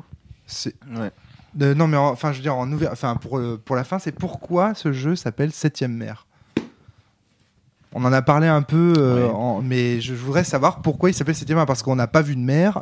Non, alors déjà, c'est Qu'est-ce pas contrairement à ce que le titre peut sous-entendre, c'est pas un jeu de pirates en fait, 7ème mer. C'est vraiment un jeu de KPDP. Alors on peut jouer des pirates, mais on peut jouer des courtisans, des aventuriers. Enfin, ça se passe pas forcément sur l'eau, quoi. Ça s'appelle 7ème mer, donc c'est une légende, c'est-à-dire que le continent sur lequel ça se passe, Théa, est entouré par 6 mers, et il existerait une 7ème mer mythique, tu vois, dont les marins parlent, qui mènerait dans des endroits merveilleux, qui seraient peuplés de créatures extraordinaires, dans lesquelles on pourrait trouver les plus grands trésors. Voilà. Donc ça fait partie des légendes maritimes, en fait. Mais moi, mes souvenirs de la première édition, en tout cas tel qu'on me l'avait fait jouer, c'était beaucoup plus Pirates des Caraïbes. Non, c'était pareil la première édition, en fait. Tu pouvais avoir des aventures en mer, tu pouvais également... c'est vraiment que du KPDP. Mais la première édition était pareil. Mais il y avait vraiment cette confusion, quoi. Et pour la première édition, d'ailleurs, si tu reprenais les scénarios qui étaient publiés, il n'y en avait pas des masses qui se passaient sur mer, en fait. Quelqu'un a évoqué aussi le nom de Simbad et les 7 mers. Je sais plus qui est-ce qui a parlé de ça, c'est toi. C'est un vieux film. D'accord. Ok. Et donc ce serait une référence à ça C'est ou non, pas du possible. tout Ouais. Bah, il se peut qu'il aime bien le genre de KPDP, donc tu vois, D'accord, ok. Très bien, très bien. Eh ben merci. T'avais une dernière question. Juste une petite conclusion. N'hésitez pas, hein, parce que là, moi, du coup, moi, vraiment, j'ai fini. c'est la première fois vraiment que je joue à un jeu de John Wick, et en plus récent, ou au moins relativement récent. Ok, je comprends pourquoi il a la réputation qu'on lui donne Ouais. C'est vraiment pas mal. C'est-à-dire, quelle est sa réputation, Jérôme? Bah, il Qu'est-ce a que la t'as réputation entendu d'être un bon game designer, d'être quelqu'un qui sait à peu près ce qu'il fait quand il écrit un jeu, qui met pas ses conseils au hasard, etc. Très au fait de la théorie, ça se sent dans le design du jeu. Et puis voilà. Puis en plus, c'est quelqu'un qui a eu une vie pas facile. Il paraît qu'ils ont fait un biopic. Attends, c'est quoi ce Ils ont tué son chien. C'est son chien, ouais. Ça fait Sa deux femme, films. C'est un film avec mourir. Keanu Reeves. Ok, d'accord. Une référence que je ne comprends Où c'est pas. un tueur à gages qui se fait tuer son chien, du coup il tue toutes les mafias russes. John Wick. Ouais. Ok. Donc, ok, d'accord. En parlant le mot réputation, je suis en train de dire sur la fiche du personnage, le mot réputation stoïque, c'est juste pour. Enfin, stoïque pour mon personnage, mais pour les autres personnages, c'est autre chose. Ça sert à quoi la réputation? Moi c'est dans mes avantages aussi. Ma réputation se retrouve dans mes avantages. Après, ça te donne, c'est un guide de roleplay. Et si jamais tu fais tu prends des risques sociaux où ta réputation peut t'aider, ça peut te rajouter un dé à ton groupement en fait. Ok. Voilà. Si tu arrives à jouer avec. En tout cas, moi, j'ai vraiment adoré mon personnage. J'ai bien aimé le fait que le scénario aussi soit pas, enfin le canevas ou les situations problèmes proposées soient pas trop longues. Après, en fait, je m'attendais vraiment à ce que ce soit très long. Quand on a fait la première scène de combat, je me suis dit, ok. Donc, en fait, pour nous faire vivre des choses intéressantes, ce jeu va avoir besoin de 8 ou 10 scènes comme ça. Je me suis dit, on va vivre du 8. Et en fait, au bout de 3 scènes, on a déjà une fiction qui est très riche, bien ficelée, qui est déjà en elle-même, qui fait un bon épisode, tu vois, d'ouverture. Donc au final, c'est un jeu qui est pas si long que ça ni à mettre en place, ni à jouer. Là dans la partie qu'on a fait, impressionnant. La toute première scène, elle a été longue, beaucoup plus. Je pense que c'est la fois la plus longue de toutes les parties que j'ai fait. Ah oui, mais c'est parce que vous avez fait 3 groupes, quoi. Donc, et dès que vous vous êtes réunis, ça a été hyper vite. Assez vite. Ouais. D'accord, ok. Donc au final, ce scénario d'introduction, tu chronométrerais en combien de temps? 1h30, 2 heures? Peut-être un petit peu plus. Un petit peu plus quand même. Mais en 4 heures, tu peux le faire, quoi. Avec présentation de l'univers et du système. C'est impressionnant. Merci Vincent de nous avoir présenté 7ème Mer. C'était très enrichissant. Merci à tous, merci à Jérémy, merci à Valentin, merci à Dorian. À tout bientôt tout le monde. Portez-vous bien. Surtout jouez bien. À bientôt. Bisous. Salut.